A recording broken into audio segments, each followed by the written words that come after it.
ಅಜ್ಞಾನತಿಮಿರಾಂಧಸ್ಯ ಜ್ಞಾನಾಂಜನಶಲಾಕಯ ಚಕ್ಷುರುನ್ಮೀಲಿತಂ ಯೇನ ತಸ್ಮೈ ಶ್ರೀ ಗುರುವೇ ನಮಃ.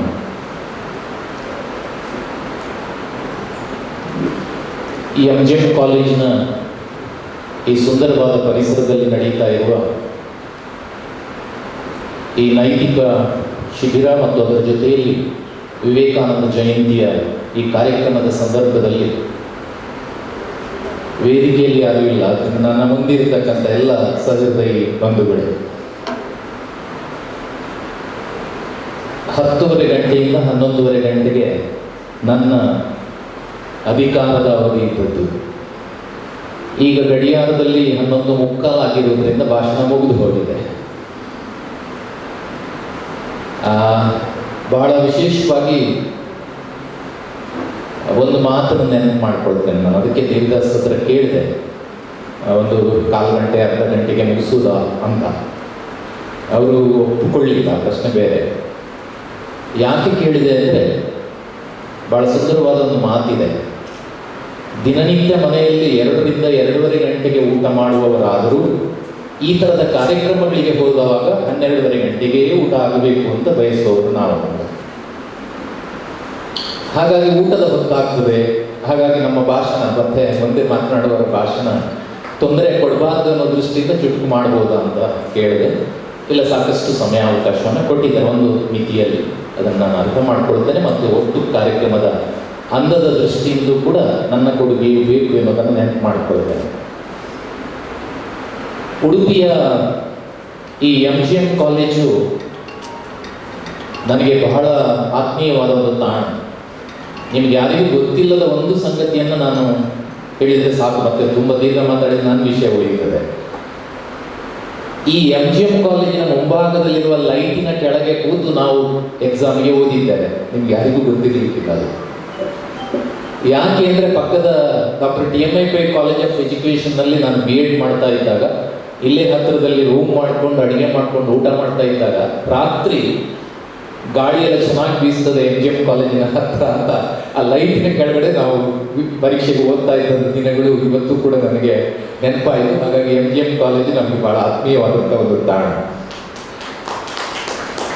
ಅದರ ಜೊತೆಗೆ ಈಗ ಅದಕ್ಕೆ ಗರಿ ಮೂಡಿದೆ. ಯಾಕೆಂದರೆ ನನಗೆ ತುಂಬ ಆತ್ಮೀಯರಾಗಿರುವಂಥ ದೇವದಾಸ್ ನಾಯ್ಕ್ ಅವರು ಅಲ್ಲಿಗೆ ಪ್ರಾಂಶುಪಾಲರಾಗಿದ್ದಾರೆ.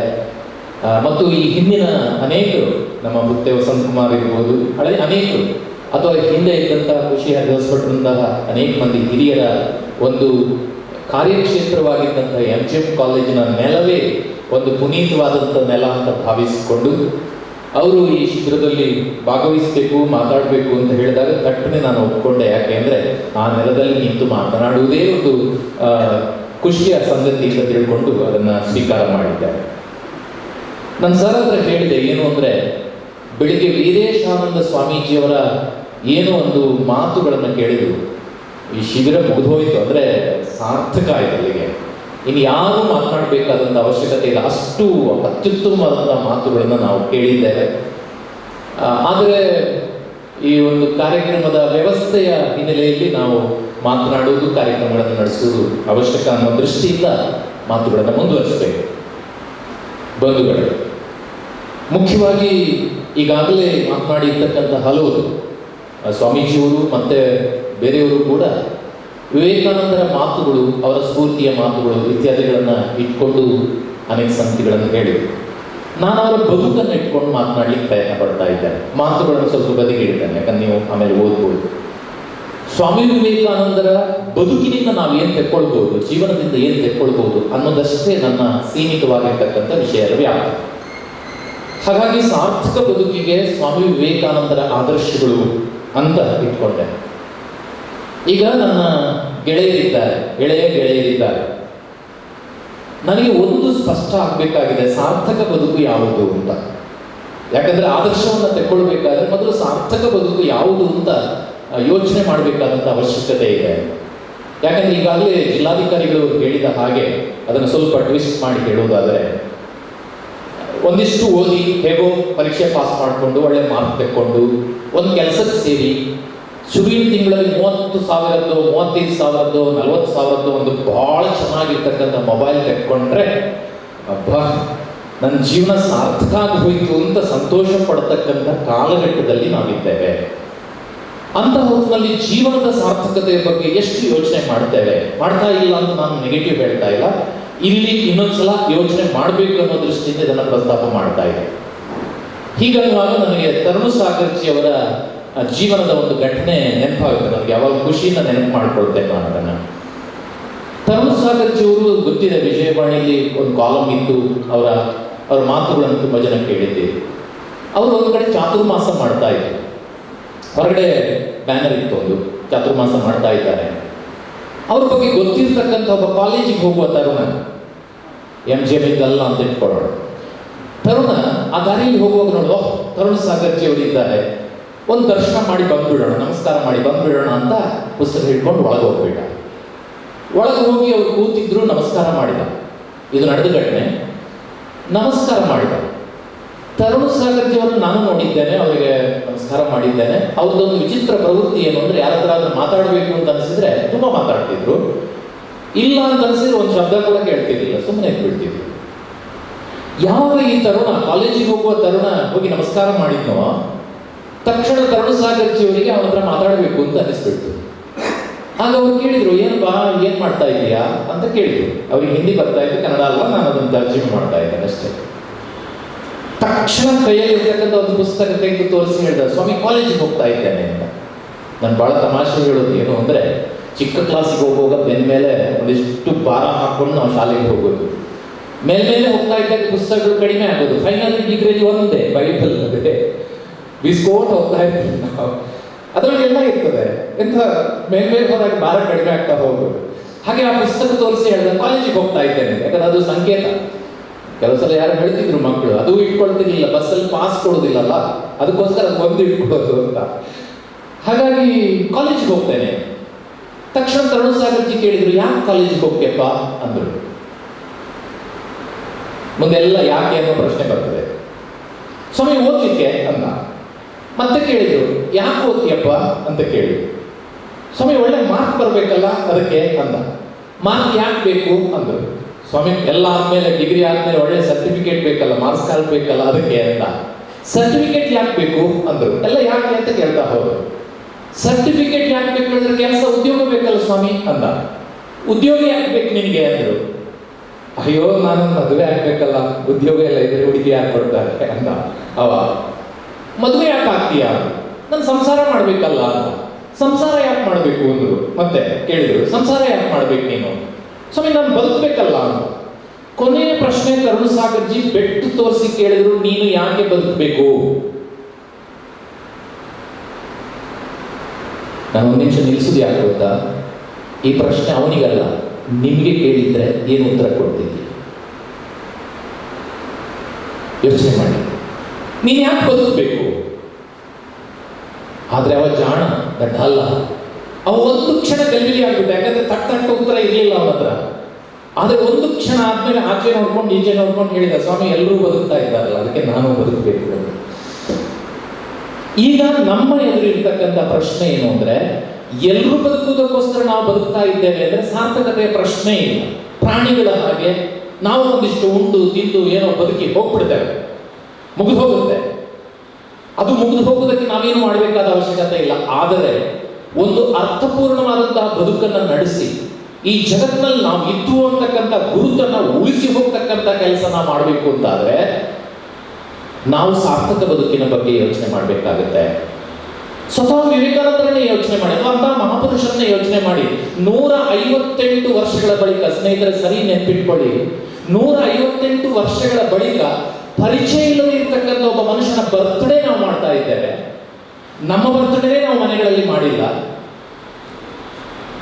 ಅಂಥದ್ರಲ್ಲಿ ಒಬ್ಬ ಮನುಷ್ಯನ ಬರ್ತ್ಡೇನ ಇಂಗ್ಲಿಷ್ನಲ್ಲಿ ಅದಕ್ಕೋಸ್ಕರ ಹೇಳ್ತಾರೆ, ಯಾಕಂದ್ರೆ ಅದು ಪಾಪ್ಯುಲರ್ ಆದ್ದರಿಂದ ಅದನ್ನು ನಾವು ಆಚರಣೆ ಮಾಡ್ತಾ ಇದ್ದೇವೆ ಅಂದ್ರೆ ಆ ಮನುಷ್ಯನ ಸಾರ್ಥಕತೆ, ಜೀವನ ಸಾರ್ಥಕತೆಯನ್ನು ನಾವು ಯೋಚನೆ ಮಾಡಬೇಕು.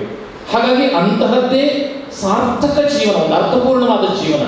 ಅದಕ್ಕೆ ಬುದ್ಧನ ಹಿಂಗಮೇರೆ ಅಂತಕ್ಕಂಥ ಕವಿ ಬಹಳ ಚೆನ್ನಾಗಿ ಹೇಳ್ತಾರೆ, ಯಾವುದು ಸಾರ್ಥಕ ಬದುಕು ಅಂದ್ರೆ, ಮಣ್ಣ ಕೂಡುವ ದೇಹ ತಣ್ಣಗಾಗುವ ತನಕ ಹಿಡಿದ ಕಾಯಕದಲ್ಲಿ ನಿರತನಾಗು. ಆಗ ಜಗದೀಶ್ ಅವರು ಹೇಳಿದ್ರು, ಜಿಲ್ಲಾಧಿಕಾರಿ ಹೇಳಿದ್ರು, ನೀವೇನು ಕೆಲಸ ಮಾಡ್ತಾ ಇದ್ರು ಚೆನ್ನಾಗಿ ಮಾಡಿ, ಮಣ್ಣಗೂಡುವ ದೇಹ ತಣ್ಣಗಾಗುವ ತನಕ ಹಿಡಿದ ಕಾಯಕದಲ್ಲಿ ನಿರತನಾಗು. ಜಗದ ಕಲ್ಯಾಣಕ್ಕೆ, ಜನರ ಉದ್ಧಾರಕ್ಕೆ ನಿನ್ನ ಕೊಡುಗೆಯನ್ನಿತ್ತು ಹೊರಟು ಹೋಗು. ಎಷ್ಟು ಚೆನ್ನಾಗಿದೆ ಈ ಮಾತು. ನಾವು ಹೊರಟು ಹೋಗುವ ಮೊದಲು ನಾವು ಏನಾದರೂ ಜಗದ ಉದ್ಧಾರಕ್ಕೆ, ಜನರ ಕಲ್ಯಾಣಕ್ಕೆ ಏನಾದರೂ ಮಾಡಬೇಕು, ಅದರಲ್ಲಿ ಸಾರ್ಥಕತೆಯನ್ನು ಕಾಣಬೇಕು. ಅದನ್ನೇ ಕಬೀರ್ ಹೇಳ್ತಾರೆ, ತುಂಬಾ ಜನ ಕೇಳಿರ್ಬೋದು ಅಂತ ಹೇಳ್ತೇನೆ, ಅಂದ್ಕೊಳ್ತೇನೆ ನಾನು. ನೀ ಹುಟ್ಟಿದಾಗ ಜಗ ನಕ್ಕಿತ್ತು, ನೀ ನಕ್ಕಿದ್ದೆ. ನೀ ಹುಟ್ಟಿದಾಗ ಜಗ ನಕ್ಕಿತ್ತು, ನೀ ನಕ್ಕಿದ್ದೆ. ಏನಾದರೂ ಕಾರ್ಯವ ಮಾಡಿ ಹೋಗು, ನೀ ನಗುವಂತೆ, ಜಗ ಅಳುವಂತೆ. ಯಾವಾಗ ನಮ್ಮ ಬದುಕು ಸಾರ್ಥಕ ಆಗ್ತದೋ ಆಗ ನಮ್ಮ ಮರಣದಲ್ಲಿ 4 ಜನರ ಕಣ್ಣಲ್ಲಿ ಕಣ್ಣೀರು ಇರುತ್ತದೆ, ಇಲ್ಲದಿದ್ದರೆ ಇರೋದಕ್ಕೆ ಸಾಧ್ಯನೇ ಇಲ್ಲ. ಹಾಗಾಗಿ ಅಂತಹ ಸಾರ್ಥಕವಾದಂತಹ ಬದುಕು ನಡೆಸಬೇಕು ಅಂದಾಗ ನಮ್ಮ ಹಿಂದೆ ಶಕ್ತಿಯಾಗಿ ಸ್ವಾಮಿ ವಿವೇಕಾನಂದರು ನಿಲ್ತಾರೆ. ನಿಮ್ಮ ಹಾಗೆ ಕಾಲೇಜಿಗೆ ಹೋಗ್ತಾ ಇದ್ದಾಗ ನಾನು ತುಂಬಾ ಒಂದು ರೀತಿಯಲ್ಲಿ ಹುಚ್ಚುಗಟ್ಟಿ ವಿವೇಕಾನಂದರನ್ನ ಓದಿದವ, ಅವ್ರ ಬಗ್ಗೆ ಪ್ರೀತಿ ಬೆಳೆಸ್ಕೊಂಡವ. ಅದಕ್ಕೆ ನಾನು ಯಾವಾಗಲೂ ಅಧ್ಯಾಪಕನಾದ್ಮೇಲೆ ಹೇಳ್ತಾ ಇದ್ದೇನೆ, ನಾನು ಬಸ್ಸಲ್ಲಿ ಓಡಾಡುವಾಗ, ಈಗಿಲ್ಲ, ಬಸ್ಸಲ್ಲಿ ಓಡಾಡುವಾಗಲೆಲ್ಲ ಈ ಬಸ್ಸಿಗೆ ಮಕ್ಕಳು ಬಂದ ಕೂಡಲೇ ಅವ್ರ ಕೈಯಲ್ಲಿ ಬುಕ್ಸ್ ಇರ್ತದಲ್ಲ, ಕೈಯಲ್ಲಿ ಇರ್ತದಲ್ಲ ಸಾಮಾನ್ಯವಾಗಿ, ಅದರ ಬೈಂಡಲ್ಲಿ ಏನಿದೆ ಅಂತ ನೋಡುದು ನಾನು. ಯಾಕಂದ್ರೆ ಅದು ಅವರ ರೋಲ್ ಮಾಡೆಲ್.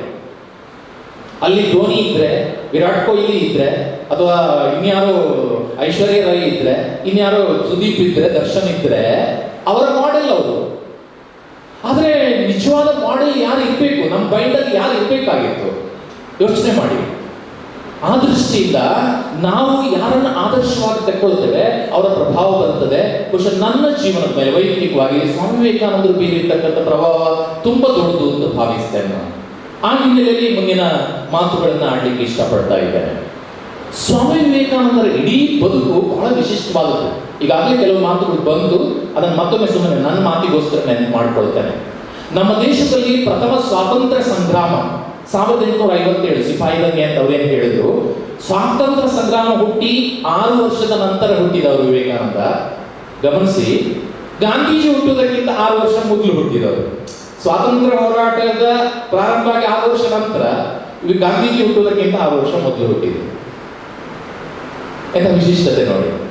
ಆದರೆ ನಮ್ಮ ದೇಶದಲ್ಲಿ ಒಂದು ವೈಶಿಷ್ಟ್ಯ ಅಂತ ಅನಿಸೋದು ನಮಗೆ, ನನ್ನ ಮಣ್ಣಿನ ವಿಶೇಷ ಅಂತ ಅನಿಸೋದು, ಏಕಕಾಲಕ್ಕೆ ಒಬ್ಬ ವ್ಯಕ್ತಿ ಮಾತ್ರ ಬಹಳ ಮಹಾಪುರುಷನಾಗಿ ಕಂಗೊಳಿಸ್ತಕ್ಕಂಥ, ಎಲ್ಲ ಕಾಲಕ್ಕೆ ಅಂತ ಅಲ್ಲ, ಇರ್ಬೋದು ಎಕ್ಸೆಪ್ಷನ್ಸ್, ಆದರೆ ಒಬ್ಬ ವ್ಯಕ್ತಿ ಮಹಾಪುರುಷನಾಗಿ ಕಂಗೊಳಿಸ್ತಕ್ಕಂಥ ಒಂದು ಹಿರಿಮೆ ಈ ನೆಲದಲ್ಲಿ ಇದೆಯೋ ಏನೋ. ಹಾಗಾಗಿ ಸ್ವಾಮಿ ವಿವೇಕಾನಂದರು ಇರುವವರೆಗೆ ಗಾಂಧೀಜಿಯವರು ಅಷ್ಟೇನು ಸುದ್ದಿಯಲ್ಲಿರಲಿಲ್ಲ.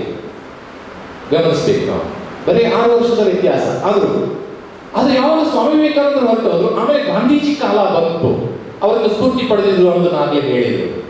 ಇನ್ನೊಂದು ವಿಶೇಷ ಗೊತ್ತಾ, ಗಮನಿಸ್ಬೇಕು ನಾವು, ಗಾಂಧೀಜಿ 79 ವರ್ಷ ಬದುಕಿದ್ರು, ವಿವೇಕಾನಂದರು 39 ವರ್ಷ ಬದುಕಿದ್ರು. ನನಗೆ 60 ಅಂತ ಬಂತು. 39 ವರ್ಷ ಬದುಕಿದಂತ ಸ್ವಾಮಿ ವಿವೇಕಾನಂದರು ಈ ಜಗತ್ನಲ್ಲಿ ಮಾಡಿಟ್ಟು ಹೋದಂತ ಕೆಲಸ ನಾವು ಏನು ಮಾಡದೆ ಒಬ್ಬ ಹಿಡ್ತಾ ಇರ್ತಕ್ಕಂಥ ನಮ್ಮ ಬದುಕು ವ್ಯತ್ಯಾಸ ನೋಡಿ. ಅಂದ್ರೆ ನಾನು ಹೇಳೋದು, ಸ್ವಾಮಿ ವಿವೇಕಾನಂದರು ನಡೆದ ದಾರಿ ನಮಗೆ ವಿಶಾಲವಾಗಿದೆ. ಆ ದಾರಿಯಲ್ಲಿ ನಡೆದ್ರೆ ಎಲ್ಲೋ ಒಂದ್ ಕಡೆ ನಾವು ಕೂಡ ಗುರುತಿಸಲ್ಪಡೋದಕ್ಕೆ, ಸಾರ್ಥಕವಾದಂತಹ ಬದುಕನ್ನು ನಡೆಸೋದಕ್ಕೆ ಸಾಧ್ಯ ಇದೆ ಅನ್ನೋದನ್ನ ಇಲ್ಲಿ ಗಮನಿಸಬೇಕು. ಆ ದೃಷ್ಟಿಯಿಂದ ಕೆಲವು ಸಂಗತಿಗಳನ್ನ, ನನ್ನ ಸಮಯ ಎಷ್ಟು ಅನುಮತಿಸ್ತದೆ ಅಷ್ಟು ಸಂಗತಿಗಳನ್ನ ನೆನಪು ಮಾಡ್ಕೊಳ್ತೇನೆ. ಆದ್ರೆ ಅವಶ್ಯಕವಾಗಿ ಖಂಡಿತ ನನಗೆ ಇವತ್ತು ವೀರೇಶಾನಂದ ಸ್ವಾಮೀಜಿಯವರ ಮಾತುಗಳನ್ನು ಕೇಳಿದ್ರೆ ನೀವು ಖಂಡಿತ ವಿವೇಕಾನಂದರನ್ನ ಓದ್ತೀರಿ, ಅವರ ಮಾತುಗಳನ್ನ ಕೇಳಿ ಬೇರೆ ಕಡೆ ಗ್ರಹಿಸ್ತೀರಿ ಅಂತ ಅಂದ್ಕೊಳ್ತೇನೆ. ಆ ಸ್ಫೂರ್ತಿ ಸಿಕ್ಕಿದೆ ಅಂತ ಅಂದ್ಕೊಳ್ತೇನೆ. ಆದರೂ ನನ್ನ ಆಶಯವೂ ಕೂಡ ಅದೇ, ಓದಬೇಕು, ವಿವೇಕಾನಂದರ ಕುರಿತು ಓದಬೇಕು. ಅದಕ್ಕೆ ಟಾಗೂರ್ ಅವರ ಮಾತು ಪ್ರಸ್ತಾಪ ಬಂತು, ನಾನು ಮತ್ತೊಮ್ಮೆ ನೆನಪು ಮಾಡ್ಕೊಳ್ತೇನೆ. ರವೀಂದ್ರನಾಥ್ ಟಾಗೂರ್ ಅವರು ಹೇಳ್ತಾರೆ, if you want to know India, you read Vivekananda. If you want to know India, you read Vivekananda. Everything is positive.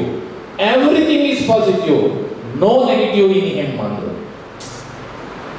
ಎಲ್ಲೂ ಕೂಡ ನಿಮಗೆ ಅವರು ಓದಿದಾಗ ನಿಮಗೆ ಉತ್ಸಾಹ ತುಂಬಿಸತಕ್ಕಂತಹ ಒಂದು ಸಂಗತಿಗಳು ಕಾಣ್ತವೆ ವಿನಃ ಅವರ ಮಾತುಗಳಲ್ಲಿ ಎಲ್ಲೂ ನೆಗೆಟಿವ್ ಅಂತಕ್ಕಂಥದ್ದಿಲ್ಲ. ಇದು ನಾವು ಕಲಿಯಬೇಕಾದ ಮೊದಲ ಆದರ್ಶ ವಿವೇಕಾನಂದರಿಂದ. ಅದನ್ನು ಜಗದೀಶ್ ಅವರು ಆಗ ಹೇಳಿದ್ರು, ತುಂಬಾ ಚೆನ್ನಾಗಿ ಹೇಳಿದ್ರು. ಪಾಸಿಟಿವ್ ಥಿಂಕಿಂಗ್, ಧನಾತ್ಮಕ ಚಿಂತನೆ ಅಂತ ನಾವು ಹೇಳ್ತೇವೆ. ಅದನ್ನು ಸದಾ ಇಟ್ಕೊಂಡು ಬದುಕಿದ್ರೆ ನಾವು ಸಾಧನೆ ಮಾರ್ಗದಲ್ಲಿ ಮುಂದಕ್ಕೆ ಹೋಗ್ಲಿಕ್ಕೆ ಸಾಧ್ಯ ಆಗುತ್ತೆ. ಅಂತಹ ವಿವೇಕಾನಂದರ ಬದುಕಿನ ಕೆಲವು ಮುತ್ತುಗಳನ್ನ ಅಥವಾ ಆದರ್ಶಗಳನ್ನ ಗ್ರಹಿಸುವುದಾದ್ರೆ, ಪ್ರಥಮತಃ ನಾನು ಗಮನಿಸುವುದೇನು ಕೇಳಿದ್ರೆ, ಈ ದೇಶದ ಬಗ್ಗೆ, ಈ ನೆಲದ ಬಗ್ಗೆ ಅವರಿಗಿದ್ದ ಪ್ರೀತಿ ಮತ್ತು ಭಾರತೀಯ ಸಂಸ್ಕೃತಿಯ ಬಗ್ಗೆ ಅವರಿಗಿದ್ದಂಥ ಅಪಾರವಾದ ಗೌರವ. ಇದು ಬಹಳ ಪ್ರಧಾನವಾಗಿರ್ತಕ್ಕಂಥ ಆದರ್ಶ ವಿವೇಕಾನಂದರನ್ನು ನಾವು ಸ್ವೀಕರಿಸಬೇಕಾದ. ಹೇಗೆ ಹೇಳ್ತೀನಿ ಅಂತ ನಾನು ಕೆಲವು ಘಟನೆಗಳನ್ನು ಕೋಟ್ ಮಾಡಲಿಕ್ಕೆ ಇಷ್ಟಪಡ್ತೇನೆ. ಅವರಿಗೆ ಭಾರತದ ಬಗ್ಗೆ, ಭಾರತೀಯ ಸಂಸ್ಕೃತಿಯ ಬಗ್ಗೆ ಅಚಲವಾದಂತಹ ವಿಶ್ವಾಸ ಮತ್ತು ಒಂದು ರೀತಿಯ ಪ್ರೀತಿ. ಈ ಪ್ರೀತಿಯ ಕಾರಣದಿಂದಲೇ ಅದಕ್ಕೆ ಅವರು ಹೇಳ್ತಾರೆ. ಹಾಗಾಗಿ ಅಲ್ಲಿ ಒಂದು ಅಂಶ ಗಮನಿಸಬೇಕೇನೆಂದ್ರೆ, ಭಾರತೀಯ ಸಂಸ್ಕೃತಿ ಯಾವುದು ಅಂತ ಹೇಗೆ ಕಂಡುಕೊಂಡೆ ಅನ್ನೋದನ್ನು ಅವ್ರು ಹೇಳ್ತಾರೆ. ಅವರು ರಾಮಕೃಷ್ಣ ಪರಮಹಂಸರ ಶಿಷ್ಯರಾದ ಮೇಲೆ ಅವರು ದೇಶ ಸುತ್ತಾರೆ. ಗಮನಿಸಿ, ಏಕಾಂಗಿಯಾಗಿ ದೇಶ ಸುತ್ತಾರೆ. ಒಬ್ಬನೇ ಮನುಷ್ಯ. ಕೇಳಿದ್ರಂತೆ ಅವರ ಉಳಿದ ಶಿಷ್ಯರು ಅಥವಾ ಉಳಿದ ಜೊತೆಗೆ ಇರ್ತಕ್ಕಂಥ ಸನ್ಯಾಸಿಗಳು ಕೇಳ್ತಾರೆ, ನಾನೊಬ್ಬನೇ. ಏಕಾಂಗಿಯಾಗಿ ದೇಶ ಸುತ್ತಾರೆ. ಅವರು ಮೈಸೂರಿಗೆ ಬಂದಂತಹ ವಿವರಣೆ ನೀವು ಓದಬೇಕು, ಆಮೇಲೆ ಕೇರಳ ಆ ಕಡೆ ಕನ್ಯಾಕುಮಾರಿಗೆ ಹೋದಂತಹ ವಿವರಣೆಗಳನ್ನು ಓದಬೇಕು. ಆ ದೇಶ ಸಂಚಾರದ ಕಾರಣದಿಂದ ಅವ್ರು ಹೇಳ್ತಾರೆ, ನಾನು ಕಂಡುಕೊಂಡ ಸತ್ಯ ಏನು ಅಂತ ಕೇಳಿದ್ರೆ, ನಮ್ಮ ಭಾರತೀಯ ಸಂಸ್ಕೃತಿ ಭೋಗ ಸಂಸ್ಕೃತಿ ಅಲ್ಲ, ಯೋಗ ಸಂಸ್ಕೃತಿ ಎನ್ನುವುದನ್ನು ಕಂಡುಕೊಂಡೆ. ಇದು ಬಹಳ ಮುಖ್ಯವಾಗಿರ್ತಕ್ಕಂಥ. ಅಂದ್ರೆ ಇಲ್ಲಿ ನಾವು ಯೋಚನೆ ಮಾಡಬೇಕಾದ್ದೇನು ಅಂತ ಕೇಳಿದ್ರೆ, ನಾವು ಇವತ್ತು ಅನುಸರಿಸ್ತಾ ಇರುವಂಥದ್ದು ನಮ್ಮ ಚಟುವಟಿಕೆಗಳಲ್ಲಿ ಯೋಗ ಸಂಸ್ಕೃತಿ ಇದೆಯೋ ಭೋಗ ಸಂಸ್ಕೃತಿ ಇದೆಯೋ ಅಂತ ಯೋಚನೆ ಮಾಡಬೇಕು. ನನ್ನ ಕ್ರಿಯೆಯಲ್ಲಿ ಏನಿದೆ? ವಿವೇಕಾನಂದರು ಹೇಳ್ತಾರೆ, ಭಾರತ ಅನ್ನೋದು, ಭಾರತದ ನೆಲ ಅನ್ನೋದು ಭೋಗಕ್ಕೆ ಸಂಬಂಧಪಟ್ಟ ನೆಲ ಅಲ್ಲ, ಇದು ಯೋಗ ಸಂಸ್ಕೃತಿಯ ನೆಲ. ಅಷ್ಟನ್ನ ಕಂಡುಕೊಂಡಿರ್ತಕ್ಕಂಥವ್ರು ಹೇಳ್ತಾರೆ, ಈ ಯೋಗ ಸಂಸ್ಕೃತಿಯನ್ನ ಇಡೀ ಜಗತ್ತಿಗೆ ಪಸರಿಸಬೇಕು ಎನ್ನುವ ದೃಷ್ಟಿಯಿಂದ ನಾನು ಕೆಲಸ ಮಾಡಿದೆ ಅಥವಾ ಕೆಲಸ ಮಾಡಬೇಕು ಅಂತಕ್ಕಂಥ ಉತ್ಸಾಹ ಬಂತು ನನಗೆ. ಅದಕ್ಕಾಗಿ ಅವರು ಕರ್ನಾಟಕ ಮತ್ತು ಕೇರಳ, ಈ ತಮಿಳುನಾಡು ಈ ಪ್ರದೇಶದಲ್ಲಿ ಓಡಾಡ್ತಾ ಇರುವಾಗಲೇ ಚಿಕಾಗೋ ಸಮ್ಮೇಳನದಲ್ಲಿ ಭಾಗವಹಿಸತಕ್ಕಂಥ ಸಂಕಲ್ಪ ಮಾಡಿದ್ರು, ನಿರ್ಧಾರ ಮಾಡಿದ್ರು. ಜನಸಾಮಾನ್ಯರಿಂದ ಹಣವನ್ನ ಸಂಗ್ರಹ ಮಾಡಿ ಅದನ್ನಿಟ್ಕೊಂಡು ಚಿಕಾಗೋಗೆ ಮತ್ತೆ ಏಕಾಂಗಿಯಾಗಿ ಹೋದ್ರು. ಅಲ್ಲಿ ಹೋಗಿ ಅವರು ಮಾತನಾಡಿದ್ದು 3 ನಿಮಿಷ. ಅದು ತುಂಬಾ ಸಲ ಕೇಳಿದ್ದೀರಿ ನೀವು, ಬಳಸಲಾಗಬಹುದು, ನಾನು ಮತ್ತೆ ಅದನ್ನೇ ಹೇಳಿದೆ. ಆದರೆ ಆ 3 ನಿಮಿಷ ಅವ್ರಿಗೆ ಕೊಟ್ಟಿರ್ತಕ್ಕಂಥ 3 ನಿಮಿಷ, ಅವರು ಹೋಗುವಾಗ ಅಲ್ಲಿ ಮಾಡಿಕೊಂಡ ಅಧ್ವಾನಗಳು ಇತ್ಯಾದಿಗಳು ತುಂಬಾ ಇವೆ, ಅದು ಬೇಡಿ. ಅಲ್ಲಿ ನಿಂತವರು ಮಾತನಾಡಿದ ಆ ಕ್ಷಣದಲ್ಲಿ ಅವರು ಹೇಳಿದ ಮಾತು ತುಂಬಾ ಜನಪ್ರಿಯವಾಗಿರ್ತಕ್ಕಂಥ ಮಾತು. My sisters and brothers of America, ಅಮೇರಿಕಾದ ನನ್ನ ಸಹೋದರ ಸಹೋದರಿಯರೇ. ನನಗೆ ಪ್ರಾರಂಭಕ್ಕೆ ನಿಮ್ಮ ಆಗಿರುವಾಗ ಬಹಳ ಕುತೂಹಲ ಅಂತ ಅನಿಸಿದ್ದು, ಅಯ್ಯೋ ಎಲ್ಲರೂ ಈ ಶಬ್ದ ಉಪಯೋಗಿಸ್ಬೋದಲ್ಲ, ಯಾಕೆ 2 ನಿಮಿಷ ಚಪ್ಪಾಳೆ ಬಿತ್ತು ವಿವೇಕಾನಂದರಿಗೆ ಅಂತ. ಆದರೆ ಅಲ್ಲಿ ಎದುರುಗಡೆ ಕೂತಿದ್ದ ಜನ ಆ ಮಾತಿನ ಒಳಗಿದ್ದಂಥ ಸತ್ವವನ್ನು ಅರ್ಥ ಮಾಡಿಕೊಂಡಿದ್ದರಾದ್ದರಿಂದ ಅವ್ರು ಚಪ್ಪಾಳೆ ತಟ್ಟಿದ್ರು. ಏನರ್ಥ? ಅಮೇರಿಕಾದ ನನ್ನ ಸಹೋದರ ಸಹೋದರಿಯರೇ ಅಂತ ಹೇಳಿದಾಗ ಯಾಕೆ ಚಪ್ಪಾಳೆ ತಟ್ಟಿದ್ರು ಅಂದ್ರೆ, ಆ ಮಾತಿನಲ್ಲಿ ಭಾರತ ಸಂಸ್ಕೃತಿಯ, ಭಾರತೀಯ ಸಂಸ್ಕೃತಿಯ ವಸುದೈವ ಕುಟುಂಬಕಂ, ಇಡೀ ಭೂಮಿ ಅನ್ನೋದು ಒಂದು ಕುಟುಂಬ, ಇಡೀ ಭೂಮಿ ಅನ್ನೋದು ಒಂದು ಕುಟುಂಬ ಆದ್ರೆ ಅಮೆರಿಕದಲ್ಲಿರೋರು ನನ್ನ ಅಣ್ಣ ತಮ್ಮಂದಿರ ಅಕ್ಕ ತಂಗಿಯರೇ ಆಗಬೇಕಲ್ಲ ಅನ್ನುವ ಸಂದೇಶ ಅವರ ಬರೇ my sisters and brothers of America ಅಂತಕ್ಕಂಥ ಮಾತಿನಲ್ಲಿತ್ತು ಅನ್ನೋದನ್ನು ಗ್ರಹಿಸಿಕೊಂಡ್ರು. ಬೇರೆ ಯಾರು ಮಾತುಗಾರರು ಅದನ್ನ ಹೇಳಿಲ್ಲ ನೋಡಿ. ಆದ್ದರಿಂದ ಈ ಇಡೀ ಜಗತ್ತೇ ಒಂದು ಭಾರತೀಯ ಕುಟುಂಬ ಅಥವಾ ವಸುದೈವ ಕುಟುಂಬ ಅಂತಕ್ಕಂಥ ಸಂದೇಶವನ್ನ ತನ್ನ ಮಾತಿನಲ್ಲಿ ಹೇಗೆ ವ್ಯಕ್ತಪಡಿಸಿದ್ರು ಅನ್ನೋದನ್ನು ನಾವು ಗಮನಿಸಬೇಕಾಗುತ್ತೆ. ನಮ್ಗೆ ಗೊತ್ತಿದೆ, ಅವ್ರು ನಿಜವಾಗಿದ್ರೆ ತಡವಾಗಿ ಎಂಟ್ರಿ ಆದದ್ದು ಚಿಕಾಗೋ ಸಮ್ಮೇಳನಕ್ಕೆ. ಅದು ಏನು ಹೆಸರು ತೆಕ್ಕೊಳ್ಳೋ ಸಮಯ ಮುಗ್ದಿತ್ತಂತೆ. ಆಮೇಲೆ ಯಾರ್ಯಾರ್ದೋ ಶಿಫಾರಸಿನಿಂದಾಗಿ ಕೊನೆಗೆ 26ನೇ ಮನುಷ್ಯನಾಗಿ ಕೊನೆಯಲ್ಲಿ ಕೂರಿಸಿದ್ರು. ಎಲ್ಲರೂ ಅವರ ಕಾವ್ಯನ ಬಿಡಿ ನೋಡ್ತಾ ಇದ್ರು. ತುಂಬಾ ಚೆನ್ನಾಗಿದೆ, ಅದನ್ನು ಓದ್ಬೇಕು ನೀವು. ನೋಡ್ತಾ ಇದ್ರು. ಕೊನೆಗೆ ಭಾಷಣ ಇರೋದು, ಕೊನೆಗೆ 26ನೇವರಾಗಿ ಭಾಷಣ ಮಾಡಿದ್ರು ವಿವೇಕಾನಂದರು. ಹಾಗೆ ಭಾಷಣ ಮಾಡಿ ಮುಗಿಸಿದ ಮೇಲೆ ಅದಕ್ಕೆ ಸ್ವಾರಸ್ಯ, ನಾನು ವಿದ್ಯಾರ್ಥಿಗಳಿಗೆ ಹೇಳ್ತಾ ಇರ್ತೇನೆ, ಸ್ವಾರಸ್ಯ ಏನು ಅಂದ್ರೆ, ಮರುದಿವಸ ಪತ್ರಿಕೆಗಳಲ್ಲಿ, ಅಮೆರಿಕದ ಪತ್ರಿಕೆಗಳಲ್ಲಿ ಒಬ್ಬರದೇ ಫೋಟೋ ಬಂದದ್ದು ವಿವೇಕಾನಂದರದ್ದು ಮಾತ್ರ ಅಂತ, 25 ಜನರದ್ದು ಬರಲೇ ಇಲ್ಲ. ಇದು ವಿಶೇಷ, ಅವರ ಮಾತಿನಲ್ಲಿದ್ದಂಥ ವಿಶೇಷ. ನಾನು ಸ್ವಾರಸ್ಯಕ್ಕೆ ಹೋಗ್ತೇನೆ. ಅದಾಗಿ ಅವರು ಅಮೆರಿಕದಲ್ಲಿ ತುಂಬಾ ಕಡೆ ಮತ್ತೆ ಉಪನ್ಯಾಸಗಳನ್ನು ಕೊಡಬೇಕಾಯ್ತು. ಮರು ದಿವಸ ಕೂಡ ಮತ್ತೆ ಬಂದು ಹೇಳಿದ್ರಂತೆ, ಸ್ವಾಮಿ ಇವತ್ತು ಕೂಡ ನಿಮ್ಮ ಭಾಷಣ ಕೊನೆಗೆ. ಯಾಕೆ ಕೇಳಿದ್ರಂತೆ, ಇವತ್ತು ನೀವೇನಾದ್ರು ಮೊದಲು ಮಾತನಾಡಿದ್ರೆ ಆಮೇಲೆ ಕೂತ್ಕೊಂಡು ಯಾರು ಭಾಷಣ ಕೇಳೋದಿಲ್ಲ, ಹೋಗ್ಬಿಡ್ತಾರೆ. ಅದರಿಂದ ನಿಮ್ಮ ಭಾಷಣ ಕೇಳಲಿಕ್ಕೆ ಕೂತ್ಕೊಳ್ತಾರೆ, ಅದಕ್ಕೋಸ್ಕರ ಕೊನೆಗೆ ಅಂದ್ರಂತೆ. ಹಾಗೆ ತುಂಬಾ ಒಳ್ಳೆಯ ಮಾತುಗಳನ್ನ, ಸ್ಫೂರ್ತಿಯ ಮಾತುಗಳನ್ನ, ಭಾರತೀಯ ಸಂಸ್ಕೃತಿಯನ್ನ ಪರಿಚಯಿಸ್ತಕ್ಕಂಥ ಮಾತುಗಳನ್ನ ಆಡಿ ಓಡಾಡ್ತಾ ಇರ್ಬೇಕಾದ್ರೆ ಒಂದ್ಸಲ ಟ್ರೈನಲ್ಲಿ ಹೋಗ್ತಾ ಇದ್ರು. ಅವರು ಟ್ರೈನಲ್ಲಿ ಹೋಗ್ತಾ ಇರ್ಬೇಕಾದ್ರೆ ಪತ್ರಕರ್ತರು ಅದೇ ಟ್ರೈನಲ್ಲಿ ಹೋಗ್ತಾ ಇದ್ರು. ಅಲ್ಲಿಯ ಪತ್ರಕರ್ತರು, ಗಮನಿಸಿ, ಅವರಿಗೆ ಅಮೆರಿಕದ ಬಗ್ಗೆ ಪ್ರೀತಿ ಇದೆ. ಅವ್ರು ಇವರನ್ನ ಪತ್ರಕರ್ತರು ಯಾವಾಗಲೂ ಪ್ರಶ್ನೆ ಅದ್ರ ಬಗ್ಗೆ ಮಾತಾಡೋದು ಬೇಡ. ಈಗ ಪ್ರಶ್ನೆ ವಿಚಿತ್ರವಾಗಿ ಪ್ರಶ್ನೆ ಕೇಳಿ ಮತ್ತೆ ಉತ್ತರವನ್ನು ಮಾತ್ರ ಹೈಲೈಟ್ ಮಾಡಿ ಏನೋ ಮಾಡ್ತಾರೆ, ತಪ್ಪಲ್ಲ, ಅವರ ಉದ್ಯೋಗ ಅದು. ಹಾಗೆ ಪ್ರಶ್ನೆ ಕೇಳಲಿಕ್ಕೆ ಅಂತ ಪೆನ್ನು ಮತ್ತು ಪೇಪರ್ ಇಟ್ಕೊಂಡು ಬಂದು ವಿವೇಕಾನಂದರ ಪಕ್ಕದಲ್ಲಿ ಕೂತು ಕೇಳಿದ್ರಂತೆ, ಸ್ವಾಮಿ ನೀವು ನಮ್ಮ ಶ್ರೀಮಂತವಾಗಿರ್ತಕ್ಕಂಥ ಅಮೆರಿಕಕ್ಕೆ ಬಂದಿದ್ದೀರಿ, ಬಡ ಭಾರತ ದೇಶದಿಂದ ಬಂದವರು ನೀವು, ನಮ್ಮ ಶ್ರೀಮಂತವಾದಂಥ ಅಮೆರಿಕವನ್ನು ನೋಡಿದ ಮೇಲೆ ನಿಮ್ಗೆ ಏನು ಅನ್ನಿಸ್ತು ಅಂತ ಕೇಳಿದ್ರಂತೆ. ಅವರ ಆಲೋಚನೆ ಏನಿತ್ತು ಅಂದ್ರೆ, ಈಗ ಒಂದು ದೊಡ್ಡ ಅರಮನೆ ಹಾಗೆ ಮನೆ ಕಟ್ಟಿದವ ಯಾರೋ ಗುಡಿಸಲಿಂದ ಬಂದಿರ್ತಕ್ಕಂಥ ನಮ್ಮ ಮನೆ ನೋಡಿ ಏನು ಅನ್ನಿಸ್ತು ಅಂದ್ರೆ ಹೇಗೆ ಹೇಳ್ತಾರೆ ಗೊತ್ತಿದೆಯಲ್ಲ. ಆದ್ರೆ ವಿವೇಕಾನಂದರು ಉತ್ತರ ಕೊಡ್ತಾರೆ ನೋಡಿ ಎಷ್ಟು ಚಂದ. ವಿವೇಕಾನಂದರು ಹೇಳ್ತಾರೆ, ಹೌದಪ್ಪ ನಿಮ್ದು ಬಹಳ ಶ್ರೀಮಂತವಾಗಿರ್ತಕ್ಕಂಥ ಅಮೆರಿಕ, ನಮ್ದು ಬಡ ಭಾರತ ದೇಶ. ನಾನು ಭಾರತದಿಂದ ಅಮೆರಿಕಕ್ಕೆ ಬರುವ ಮೊದಲು, ನಿಮ್ಮ ಶ್ರೀಮಂತವಾದಂಥ ಅಮೆರಿಕವನ್ನು ನೋಡುವ ಮೊದಲು ನಾನು ನನ್ನ ಭಾರತ ದೇಶವನ್ನು ತುಂಬಾ ಪ್ರೀತಿಸ್ತಾ ಇದ್ದೆ. ಆದರೆ ನಿಮ್ಮ ಶ್ರೀಮಂತ ಅಮೆರಿಕವನ್ನು ನೋಡಿದ ಮೇಲೆ ನನ್ನ ಭಾರತವನ್ನು ಬರೀ ಪ್ರೀತಿಸಿದ್ರೆ ಸಾಕು, ಪೂಜಿಸಬೇಕು ಅಂತ ಅನಿಸಿಬಿಟ್ಟಿದೆ ಅಂತ. ಚಪ್ಪಾಳೆ ಹೊಡಿಬೋದಮ್ಮ, ತಕ್ಷಣ ಮಾಡ್ಬೋದು, ಎಲ್ಲೂ ಬೋರ್ಡ್ ಹಾಕಲಿಲ್ಲ, ಚಪ್ಪಾಳೆ ಹೊಡಿಬಾರ್ದು, ಖುಷಿಯಾದರೆ ಅದಕ್ಕೆ. ಯಾಕಂದ್ರೆ ಹೊಡಿ ನಮ್ಮ ಪ್ರೀತಿ ಅದು ಇಷ್ಟ ಆಗುತ್ತೆ ನಮಗೆ. ಚಪ್ಪಾಳೆ ಅವರಿಗೆ, ವಿವೇಕಾನಂದರಿಗೆ, ಹಂಗಲ್ಲ. ಈ ತರ ಅವು ಎದ್ದು ಹೋಗ್ಬಿಟ್ಟಂತೆ ಒಂದೇ ಪ್ರಶ್ನೆಗೆ.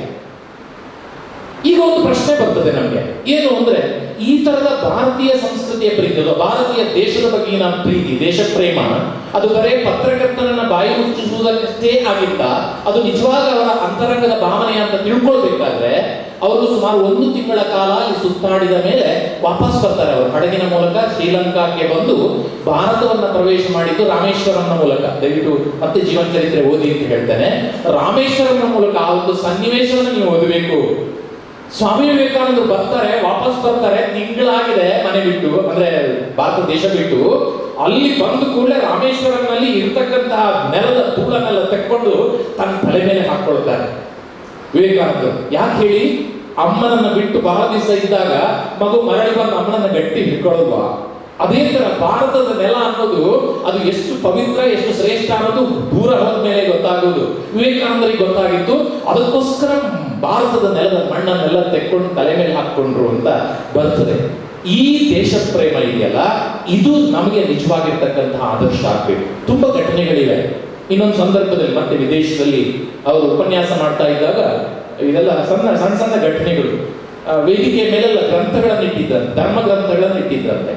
ಅಡಿಗಡೆಯಲ್ಲಿ ಭಗವದ್ಗೀತೆ ಇಟ್ಟಿದ್ರಂತೆ, ಭಾರತದ ಪುಸ್ತಕವನ್ನು ಇಟ್ಟಿದ್ರು. ಅದರ ಮೇಲೆಲ್ಲ ಬೈಬಲ್, ಕುರಾನ್ ಹೀಗೆ ಎಲ್ಲ ಇಟ್ಟಿದ್ರಂತೆ.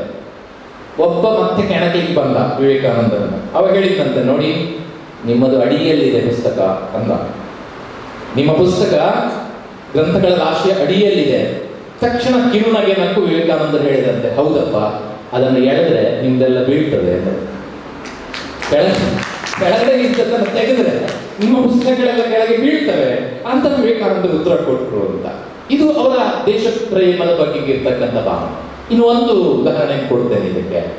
ಒಂದ್ಸಲ ಏನಾಗಿತ್ತು, ಅವ್ರು ತುಂಬಾ ಓಡಾಡ್ತಾ ಇದ್ರಲ್ಲ, ಕಾಲು ಕೈಗಳಲ್ಲಿ ಸ್ವಲ್ಪ ಉಗುರು ಬೆಳೆದಿತ್ತು. ಇದರ ಒಂದು ಸಮಾರಂಭದಲ್ಲಿ ಒಬ್ಬ ಮನುಷ್ಯ ನೋಡಿ ಅವನು ಕೇಳಿದ್ದಂತೆ, ಮೆಲ್ಲ ಹತ್ರ ಬಂದು ನಮಸ್ಕಾರ ಮಾಡಿ ಕೇಳಿದ, ಸ್ವಾಮಿ ನಿಮ್ಮ ಕಾಲುಗಳಲ್ಲೆಲ್ಲ ಉಗುರು ದೊಡ್ಡದಾಗಿದೆ ಅಂತ. ಹೌದಪ್ಪ, ಬಿಡುವಿಲ್ಲ, ಆದ್ದರಿಂದ ನಾನು ಉಗುರು ತೆಗಿಲ್ಲ ಅಂತ ಕೇಳಿದಂತೆ. ಸುಮ್ಮನೆ ನಕ್ಕರು ವಿವೇಕಾನಂದ. ತಕ್ಷಣ ಹೇಳ್ತಾರೆ, ಮತ್ತೆ ಆ ಮನುಷ್ಯ ಹೇಳ್ತಾನೆ, ಆದರೆ ನಮ್ಮ ದೇಶದಲ್ಲಿ ಯಾವುದು ಪುಕ್ಕಟೆ ಕೆಲಸ ಮಾಡಿ ಅಭ್ಯಾಸ ಇಲ್ಲ ನಮಗೆ, ನೀವೇನಾದ್ರೂ ಕೊಡ್ಬೇಕಾಗ್ತದೆ ಹೇಳ್ತಾನೆ. ತಕ್ಷಣ ವಿವೇಕಾನಂದರ ಉತ್ತರ ನೋಡಿ. ವಿವೇಕಾನಂದರು ಹೇಳಿದಂತೆ, ಹೌದಪ್ಪ, ಆದರೆ ನಮ್ಮ ದೇಶದಲ್ಲಿ ಹೇಗೆ ಅಂದ್ರೆ ನನ್ನಂತ ಕಾವಿ ಧರಿಸಿದವರ ಪಾದ ಮುಟ್ಟಿದ್ರೆ ಪಾದ ಕಾಣಿಕೆ ಹಾಕುವ ಕ್ರಮ ಇದೆ ಹೇಳಿದ್ದಾರೆ. ಅಂದ್ರೆ ಈ ತರ ತನ್ನ ದೇಶದ ಸಂಸ್ಕೃತಿಯನ್ನ, ತನ್ನ ದೇಶದ ಶ್ರೇಷ್ಠತೆಯನ್ನ ಅನೇಕ ಸಂದರ್ಭಗಳಲ್ಲಿ ಎತ್ತಿ ಹಿಡಿದಂತಹ ಸ್ವಾಮಿ ವಿವೇಕಾನಂದರು ನಮಗೆ ಹೇಳುವ ಪಾಠ ಏನು ಕೇಳಿದ್ರೆ, ಅವರ ಅನೇಕ ಲೇಖನಗಳು, ಭಾಷಣಗಳನ್ನು ನೀವು ನೋಡಿ, ಭಾರತೀಯರೆಂದು ಹೇಳಿಕೊಳ್ಳಲು ಹೆಮ್ಮೆ ಪಡಿ. ಅವರ ಮಾತನ್ನು ಎಷ್ಟು ಅಭಿಮಾನದಿಂದ ಹೇಳ್ತಾರೆ. ನಾವು ಹೀಗೆ ಕುಬ್ಜರಾಗಿ ಹೇಳ್ಕೊಳ್ಬೇಕಂತ ಅವಶ್ಯಕತೆ ಇಲ್ಲ. ನಾವು ಭಾರತೀಯರು ಅಂತ ಹೇಳ್ಕೊಳ್ಳೋದಕ್ಕೆ ಹೆಮ್ಮೆ ಪಡಬೇಕು. ಅಂತ ಶ್ರೇಷ್ಠವಾದ ಸಾಂಸ್ಕೃತಿಕವಾದಂತಹ ಶ್ರೀಮಂತ ದೇಶದಲ್ಲಿ ನಾವು ಹುಟ್ಟಿದ್ದೇವೆ, ಬೆಳೆದಿದ್ದೇವೆ ಅಂತ ಅಭಿಮಾನ ಪಡಬೇಕು ಅಂತ ಪದೇ ಪದೇ ಹೇಳ್ತಾ ಇದ್ರು. ಆ ಅಭಿಮಾನದ ಆದರ್ಶ ನಮ್ಮ ಮುಂದೆ ಇರ್ತಕ್ಕಂಥ ಎರಡನೇ ಆದರ್ಶ ಸ್ವಾಮಿ ವಿವೇಕಾನಂದರಿಂದ ನಾನು ಗುರುತಿಸುವಂಥದ್ದು, ನಾನು ತೆಗೊಳ್ತಕ್ಕಂಥದ್ದು ಯಾವುದು ಕೇಳಿದ್ರೆ ಸಾಮಾಜಿಕ ಕಳಕಳಿ. ಸಾಮಾಜಿಕ ಕಳಕಳಿ ಏನು? ಸಾಮಾಜಿಕ ಕಳಕಳಿ ಅಂದ್ರೆ ನಮ್ಮಲ್ಲಿ 3 ಘೋಷಣೆಗಳಿದ್ದು ನಿಮಗೆ ಗೊತ್ತಿದೆ, ಎಲ್ಲರಿಗೂ ಗೊತ್ತಿದೆ. ಮಾತೃದೇವೋಭವ, ಪಿತೃದೇವೋಭವ, ಆಚಾರ್ಯ ದೇವೋಭವ ಇತ್ತು. 4ನೇದನ್ನು ವಿವೇಕಾನಂದರು ಸೇರಿಸಿದರು, ದರಿದ್ರ ದೇವೋಭವ. ಮಾತೃದೇವೋಭವ, ಪಿತೃದೇವೋಭವ, ಆಚಾರ್ಯ ದೇವೋಭವ, ದರಿದ್ರ ದೇವೋಭವ. ದರಿದ್ರ ಅಂದ್ರೆ ಅರ್ಥ ಏನು ಕೇಳಿದ್ರೆ ಸಮಾಜದಲ್ಲಿ ಹಿಂದುಳಿದಂತಹ ಏನು ಜನ ಇದ್ದಾರೆ ಅವರನ್ನ ಮೇಲೆತ್ತುವುದಕ್ಕೆ ನೀನೇನು ಮಾಡಬಲ್ಲೆ, ಅದನ್ನ ಯೋಚನೆ ಮಾಡಬೇಕು ಅಂತ ಸಂದೇಶವನ್ನು ಕೊಡ್ತಾರೆ ಅವರು. ಆದ್ದರಿಂದ ಸಾಮಾಜಿಕವಾದಂತಹ ಕಳಕಳಿ ವಿವೇಕಾನಂದರಲ್ಲಿ ಅತ್ಯುಚ್ಚವಾಗಿತ್ತು. ಎಷ್ಟು ಉಚ್ಚವಾಗಿತ್ತು ಕೇಳಿದ್ರೆ ನೀವು ಕೇಳಿದ್ದೀರಿ. ಅವರು ಅಮೆರಿಕಕ್ಕೆ ಹೋದಾಗ ಅವರಿಗೆ ಬಹಳ ಮೆತ್ತನೆ ಹಾಸಿಗೆಯನ್ನು ಕೊಟ್ಟಿದ್ರಂತೆ. ಅವರು ಯೋಚನೆ ಮಾಡ್ತಾರೆ, ನನ್ನ ಭಾರತದಲ್ಲಿ ಇರತಕ್ಕಂತಹ ಜನ ಒಂದು ತುಂಡು ಬಟ್ಟೆಯೂ ಇಲ್ಲದೆ ಬದುಕತಕ್ಕಂಥ ಜನ ಅನೇಕರಿದ್ದಾರೆ. ನಾನು ಅಮೆರಿಕಕ್ಕೆ ಬಂದು ಈ ಸುಖದ ಸುಪ್ಪತ್ತಿಗೆಯಲ್ಲಿ ಮಲಗುವುದು ತರ ಅಲ್ಲ ಅಂತ ಅವರ ಒಂದು ಕಾವಿ ಶಾಲನ್ನು ತೆಕ್ಕೊಂಡು ನೆಲದ ಮೇಲೆ ಹಾಕೊಂಡು ನೆಲದ ಮೇಲೆ ಮಲಗಿದ್ರು, ನಿದ್ದೆ ಮಾಡಿದ್ರು ಅಂತ ಬರ್ತದೆ. ಇದು ಅವರ ನಿಜವಾಗಿರ್ತಕ್ಕಂತಹ ಕಾಳಜಿ. ನಾನು ನನ್ನ ಎಳೆಯ ಗೆಳೆಯರಿಗೆ ಇದನ್ನ ಸುಮ್ಮನೆ ಮುಟ್ಟಿಸುವುದಕ್ಕೆ ಬೇಕಾಗಿ ಒಂದು ಕತೆ ಕೊಡ್ತೇನೆ, ಅದರ ಕಿಸೆ ಇಟ್ಕೊಂಡು ಹೋಗಿ. ಬಹಳ ಸುಂದರವಾದ ಕತೆ ಇದು. ವಿವೇಕಾನಂದರದ್ದಲ್ಲ, ಸ್ವಲ್ಪ ಆಚೆಗೆ. ಚೇಟಕ ಅಂತ ಒಬ್ಬ ರಾಜ ಇದ್ದ. ಆ ರಾಜನ ಅರಮನೆಯಲ್ಲಿ ರಾಜನ ಮಕ್ಕಳು, ಅವರ ಪರಿವಾರದ ಮಕ್ಕಳೆಲ್ಲ ಇದ್ರು. ಈ ತುಂಬಾ ಮಕ್ಕಳು ಗೊಂಬೆ ಇಟ್ಕೊಂಡು ಆಡ್ತಾ ಇದ್ರಂತೆ. ಗೊಂಬೆಗಳನ್ನು ಇಟ್ಕೊಂಡು ಆಟ ಆಡೋದು. ಹಾಗೆ ಆಟ ಆಡುವಾಗ ಹೊರಗಡೆಯಿಂದ ಯಾರು ಅತಿಥಿಗಳು ಬಂದ್ರೆ ಮಕ್ಕಳನ್ನು ನೋಡ್ಲಿಕ್ಕೆ ಬರ್ತಾ ಇದ್ರು. ಸರಿ, ಯಾರೇ ಅತಿಥಿಗಳು ಬಂದ್ರು ಈ ಮಕ್ಕಳೊಂದು ಪ್ರಶ್ನೆ ಕೇಳ್ತಿದ್ರಂತೆ ಬಂದ ಅತಿಥಿಗಳಿಗೆ. ಏನ್ ಪ್ರಶ್ನೆ ಅಂದ್ರೆ, ಸ್ವಾಮಿ ಇಷ್ಟು ಗೊಂಬೆಗಳಿವೆ, ಬೇರೆ ಬೇರೆ ಗೊಂಬೆಗಳಿವೆ, ಒಂದು 100-200 ಗೊಂಬೆಗಳಿವೆ, ಇದರಲ್ಲಿ ನಿಮಗೆ ಯಾವುದು ಇಷ್ಟ ಅಂತ ಕೇಳ್ತಿದ್ರಂತೆ. ಈ ಗೊಂಬೆಗಳಲ್ಲಿ ಯಾವ್ದು ಇಷ್ಟ? ಪ್ರತಿಯೊಬ್ಬರು ಕೂಡ ಯಾವುದು ಅಲ್ಲಿ ತುಂಬಾ ಚೆನ್ನಾಗಿರ್ತಕ್ಕಂತಹ ನಿಮ್ಮ ಡಾಲ್ ಹೇಳ್ತಿರಲ್ಲ ಆ ಥರ ಕಟ್ಟಿದ್ದು, ತುಂಬಾ ಚಂದದ ಕಣ್ಣುಗಳು, ಗುಡ್ಡು ಗುಡ್ಡ ಚೆನ್ನಾಗಿರ್ತಕ್ಕಂಥದ್ದು, ಚೆನ್ನಾಗಿರೋ ಡ್ರೆಸ್, ಇದನ್ನ ತಗೊಂಡು ಇಷ್ಟ ಅಂತ ಹೀಗೆಲ್ಲ ಹೇಳ್ತಿದ್ರು. ಒಂದ್ ದಿವಸ ಏನಾಯ್ತು, ಬುಂದೇಲ್ಖಂಡ್ ಅಂತ ಅಲ್ಲಿಂದ ಒಬ್ಬ ರಾಜ ಬರ್ತಾನೆ. ಅವನು ಇಲ್ಲಿ ಬಂದು ಆ ಮಕ್ಕಳಿದ್ದಲ್ಲಿ ಬಂದಾಗ ಮಕ್ಕಳು ಮತ್ತೆ ಅದೇ ಪ್ರಶ್ನೆ ಕೇಳಿದ್ರು, ನಿಮ್ಗೆ ಯಾವ್ದು ಗೊಂಬೆ ಇಷ್ಟ? ಅವ ಚಂದದ ಗೊಂಬೆಯನ್ನು ತೆಗೆದುಕೊಟ್ಟ. ಆಮೇಲೆ ಆ ಮಕ್ಕಳನ್ನ ನೋಡಿ ಇನ್ನೊಂದು ಪ್ರಶ್ನೆ ಕೇಳಿಬಿಟ್ಟ ಆ ಬುಂದೇಲ್ಖಂಡ ರಾಜ. ಏನ್ ಕೇಳಿದ ಅಂತ ಕೇಳಿದ್ರೆ, ಮಕ್ಕಳೇ ನಮ್ಗೆ ಯಾವ್ದು ಇಷ್ಟ ಚಂದ ಆಯ್ತು ಅಂತ ಕೇಳಿದ್ರಿ, ಈಗ ಹೇಳಿ ಈ ಇಷ್ಟು ಗೊಂಬೆಗಳಲ್ಲಿ ನಿಮ್ಗೆ ಯಾವ್ದು ಇಷ್ಟ ಅಂತ ಕೇಳಿದ. ತಕ್ಷಣ ಅಲ್ಲಿದ್ದಂತ ಒಂದು ಮಗು ರಾಶಿಯಲ್ಲಿ ಹುಡುಕಿ ಒಂದು ಬೊಂಬೆಯನ್ನು ತಂತು.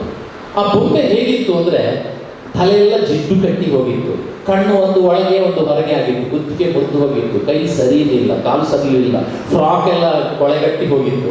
ಆ ಥರದ ಒಂದು ಬೊಂಬೆ ನನಗೆ ಇದಿಷ್ಟ. ಅವ್ರಿಗೆ ಆಶ್ಚರ್ಯ, ಚೆನ್ನಾಗಿಲ್ಲ ಅದು, ನಿನಗೆ ಯಾಕೆ ಇಷ್ಟ ಅಂತ ಕೇಳಿ. ಆಗ ಮಗು ಕೊಟ್ಟ ಮಾತು ದಯವಿಟ್ಟು ಗಮನಿಸಿ, ನಾನು ಹೇಳಿದ ಸಾಮಾಜಿಕ ಕಳಕಳಿ ಅನ್ನೋದಕ್ಕೆ. ಆ ಮಗು ಹೇಳ್ತದೆ, ಸ್ವಾಮಿ ನೀವು ಆಯ್ಕೆ ಮಾಡ್ಕೊಂಡು ತೋರಿಸಿದ್ರಲ್ಲ, ಆ ಮಗು ಚಂದ ಇದೆ, ಎಲ್ಲ ಚೆನ್ನಾಗಿದೆ, ಅದು ಎಲ್ರಿಗೂ ಇಷ್ಟ ಆಗ್ತದೆ. ಆದ್ರೆ ಇದು ಚೆನ್ನಾಗಿಲ್ಲ, ಯಾರಿಗೂ ಇಷ್ಟ ಆಗಲ್ಲ, ಅದಕ್ಕೆ ಯಾರಿದ್ದಾರೆ ಹೇಳಿ, ಆದ್ದರಿಂದ ನಾನು ಅದನ್ನು ಇಷ್ಟಪಡ್ತೇನೆ. ಶ್ರೀಮಂತರಿಗೆ, ಉಳ್ಳವರಿಗೆ ಎಲ್ಲರೂ ಇದ್ದಾರೆ, ಪರಿವಾರ ಇದೆ, ಬಂಧು ಇದೆ, ಬಳಗ ಇದೆ. ಆದರೆ ವಿವೇಕಾನಂದರ ಸಂದೇಶ ಏನು ಕೇಳಿದ್ರೆ, ದರಿದ್ರರಿಗೆ, ದೀನರಿಗೆ ಯಾರಿದ್ದಾರೆ, ಯಾರು ಕಷ್ಟದಲ್ಲಿರೋರಿದ್ದಾರೆ, ಅವರಿಗೆ ಯಾರಿದ್ದಾರೆ, ಅವರಿಗೆ ನಾವು ಏನಾದರೂ ಮಾಡಬೇಕು ಅಂತ ಹೇಳ್ತಕ್ಕಂಥ ಸಂದೇಶವನ್ನ ಸ್ವಾಮಿ ವಿವೇಕಾನಂದರು ಕೊಡ್ತಾರೆ. ಆ ಸಾಮಾಜಿಕ ಕಳಕಳಿಯನ್ನು ನಾವು ಅರ್ಥ ಮಾಡ್ಕೊಳ್ಬೇಕು. ಅವರು ನಮ್ಮ ನಾನು ಅದನ್ನೇ ಹೇಳೋದು, ಏನು ಕೇಳಿದ್ರೆ ಗಾಂಧೀಜಿ 79, ಇವರು 39. ಆದರೆ ಒಬ್ಬ ಮನುಷ್ಯ ಎಷ್ಟು ವರ್ಷ ಬದುಕ್ತಾನೆ ಅನ್ನೋದು ಮುಖ್ಯ ಅಲ್ಲ, ಹೇಗೆ ಬದುಕಿದ ಅನ್ನೋದು ಮುಖ್ಯ ಅಂತ ನಾವೇನು ಹೇಳ್ತೇವೆ. ಬರೀ 39ರಲ್ಲಿ ಅಥವಾ ಭಗತ್ ಸಿಂಗ್ 21 ವರ್ಷ ಬದುಕಿದ್ದು, ಆದರೆ ಚರಿತ್ರೆಯಲ್ಲಿ ಚಿರಸ್ಥಾಯಿಯಾಗಿ ತನ್ನ ಹೆಸರನ್ನು ಉಳಿಸಿಕೊಂಡು ಹೋಗ್ತಾನೆ. ಅಂತಹ ಒಂದು ಬಹಳ ಮುಖ್ಯವಾದಂತಹ ಸಂದೇಶವನ್ನ ಇಲ್ಲಿ ಕೊಡ್ತಾರೆ. ಯಾಕಂದ್ರೆ ಸಾಮಾಜಿಕವಾದಂತಹ ಒಂದು ಕಳಕಳಿ ಅವರಲ್ಲಿ ಇದ್ದದ್ದು ಬಹಳ ಮುಖ್ಯವಾದಂತಹ ಸಂಖ್ಯೆ ಆಗುತ್ತೆ. ನನ್ನ 3ನೇದಾಗಿ ವಿವೇಕಾನಂದರಲ್ಲಿ ಮತ್ತೆ ಗಮನಿಸ್ತಕ್ಕಂಥ ಅಥವಾ ಗಮನಿಸಬೇಕಾದಂತಹ ಆದರ್ಶ ಯಾವುದು ಅಂತ ಕೇಳಿದ್ರೆ, ಬಹಳ ಮುಖ್ಯವಾಗಿ ಧೈರ್ಯ ಮತ್ತು ಆತ್ಮವಿಶ್ವಾಸ ಅಂತ ಕರೀತೇವೆ ನಾವು ಅದನ್ನು. ಆತ್ಮವಿಶ್ವಾಸ, ಸೆಲ್ಫ್ ಕಾನ್ಫಿಡೆನ್ಸ್ ಅಂತ ಕರೀತೇವೆ, ಮತ್ತು ಧೈರ್ಯ. ಆ ಧೈರ್ಯ ಅನೇಕ ಕಡೆಗಳಲ್ಲಿ ಪ್ರಕಟ ಆಗಿದೆ. ನಾನು ಆಗ ಹೇಳಿದ್ನಲ್ಲ, ಏಕಾಂಗಿಯಾಗಿ ದೇಶ ಸುತ್ತುವ ಯೋಚನೆಯಲ್ಲಿಯೇ ಅವರ ಧೈರ್ಯ ಪ್ರಕಟ ಆಗಿತ್ತು. ನಮ್ಮಲ್ಲಿ ಎಷ್ಟೋ ಸಲ ಡಿಗ್ರಿ ಆದವರಿಗೂ ಕೂಡ ಮಂಗಳೂರಿಗೆ ಕಳಿಸಿ ಏನಾದರೂ ಕೆಲಸ ಮಾಡಿಸ್ಕೊಂಡು ಬರ್ತಕ್ಕಂಥ ಸ್ಥಿತಿಯಲ್ಲಿ ಇರುವುದಿಲ್ಲ ನಾವು. ಎಷ್ಟೋ ಸಲ ಯಾರೋ ಒಟ್ಟಿಗೆ ಹೋಗಬೇಕಾಗುತ್ತೆ. ಆದ್ರೆ ಇಡೀ ಭಾರತ ಸುತ್ತುವ, ಅಲ್ಲಿಂದ ಇಡೀ ವಿಶ್ವ ಸುತ್ತುವ ಒಂದು ಕೆಲಸ ಏಕಾಂಗಿಯಾಗಿ ಮಾಡಿದ್ರಲ್ಲ, ಅದು ಬಹಳ ಶ್ರೇಷ್ಠವಾಗಿರ್ತಕ್ಕಂಥದ್ದು. ಧೈರ್ಯ ಇತ್ತು ಮತ್ತು ಆತ್ಮವಿಶ್ವಾಸ. ನನಗೆ ಸಾಧ್ಯ ಇದೆ, ಇದನ್ನು ಮಾಡೋದಕ್ಕೆ ನನಗೆ ಸಾಧ್ಯ ಇದೆ, ನನ್ನ ಒಳಗೆ ಚೈತನ್ಯ ಶಕ್ತಿ ಇದೆ ಅಂತ ವಿವೇಕಾನಂದರು ನಂಬಿ ಕೆಲಸ ಮಾಡಿದ್ರು. ಅದೇ ಸಂದೇಶವನ್ನು ಕೊಡ್ತಾರೆ. ನಮಗೆ ನಮ್ಮ ಆತ್ಮವಿಶ್ವಾಸ ಬೇಕು. ಆಗ ಸರ್ ಕೂಡ ಹೇಳಿದ್ರು, ವೇದಿಕೆ ಹೇಳಿದ್ರು, ಅಂತಹ ಆತ್ಮವಿಶ್ವಾಸದಿಂದ ಕೆಲಸ ಮಾಡ್ತಕ್ಕಂಥ ಮನೋಭಾವ ನಮಗೆ ಬೇಕು. ಧೈರ್ಯಕ್ಕೆ ಒಂದು ಒಳ್ಳೆಯ ಉದಾಹರಣೆ ನೀವೆಲ್ಲ ಕೇಳಿದ್ದೀರಿ. ನನ್ನ ಗುರುಗಳು ನನಗೆ PUC ಪಾಠ ಮಾಡುವಾಗ ಹೇಳಿದ್ರು, ಯಾವತ್ತಾದ್ರೂ ಕನ್ಯಾಕುಮಾರಿಗೆ ಹೋದ್ರೆ ವಿವೇಕಾನಂದ ಧ್ಯಾನ ಕೇಂದ್ರ ಅಂತ ಇದೆ ಸಮುದ್ರದ ಮಧ್ಯದಲ್ಲಿ, ಹೋಗ್ಬೇಕು ಅಂತ. ನಾನು ಹೋಗಿದ್ದೆ ಕೂಡ.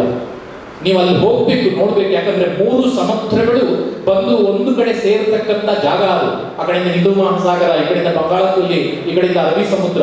ಆ ಅಲೆಗಳು ಅಪ್ಪಳಿಸ್ತಕ್ಕಂಥ ಪ್ರದೇಶ ಸುಮಾರು 2-3 ಕಿಲೋಮೀಟರ್ ದೂರ ಇದೆ ಬಂಡೆಗೆ, ವಿವೇಕಾನಂದ ಬಂಡೆಗೂ ಆ ಕನ್ಯಾಕುಮಾರಿ ತುದಿಗೂ. ಈಜ್ಕೊಂಡು ಹೋಗ್ತಾ ಇದ್ರಂತೆ. ಅಂತಹ ಅಪ್ಪಳಿಸುವಂತಹ ಅಲೆಗಳ ಮಧ್ಯೆ ವಿವೇಕಾನಂದ ಈಜ್ಕೊಂಡು ಹೋಗ್ಬೇಕಾದ್ರೆ ಎಷ್ಟು ಧೈರ್ಯ. ಅವರು ಅಲ್ಲಿ 3 ದಿವಸ ಧ್ಯಾನ ಮಾಡ್ತಾ ಕೂತ್ರು. ಅದನ್ನೇ ಇವತ್ತು ಧ್ಯಾನ ಕೇಂದ್ರ ಅಂತ ಕರೀತೇವೆ ಅಂತ ಹೇಳ್ತೇವೆ. ಆ ಧೈರ್ಯ ಇದೆಯಲ್ಲ, ಅವರ ಕೃತಿಗಳಲ್ಲಿ, ಅವರ ಮಾತಿನಲ್ಲಿ ಎಲ್ಲ ಕಡೆಗೂ ವ್ಯಕ್ತ ಆಗ್ತದೆ. ಅದರಿಂದ ಆ ಧೈರ್ಯ ಇದ್ರೆ ಸಾಧನೆ ಮಾಡಬಹುದು ಅಂತಕ್ಕಂಥ ಸಂಗತಿ.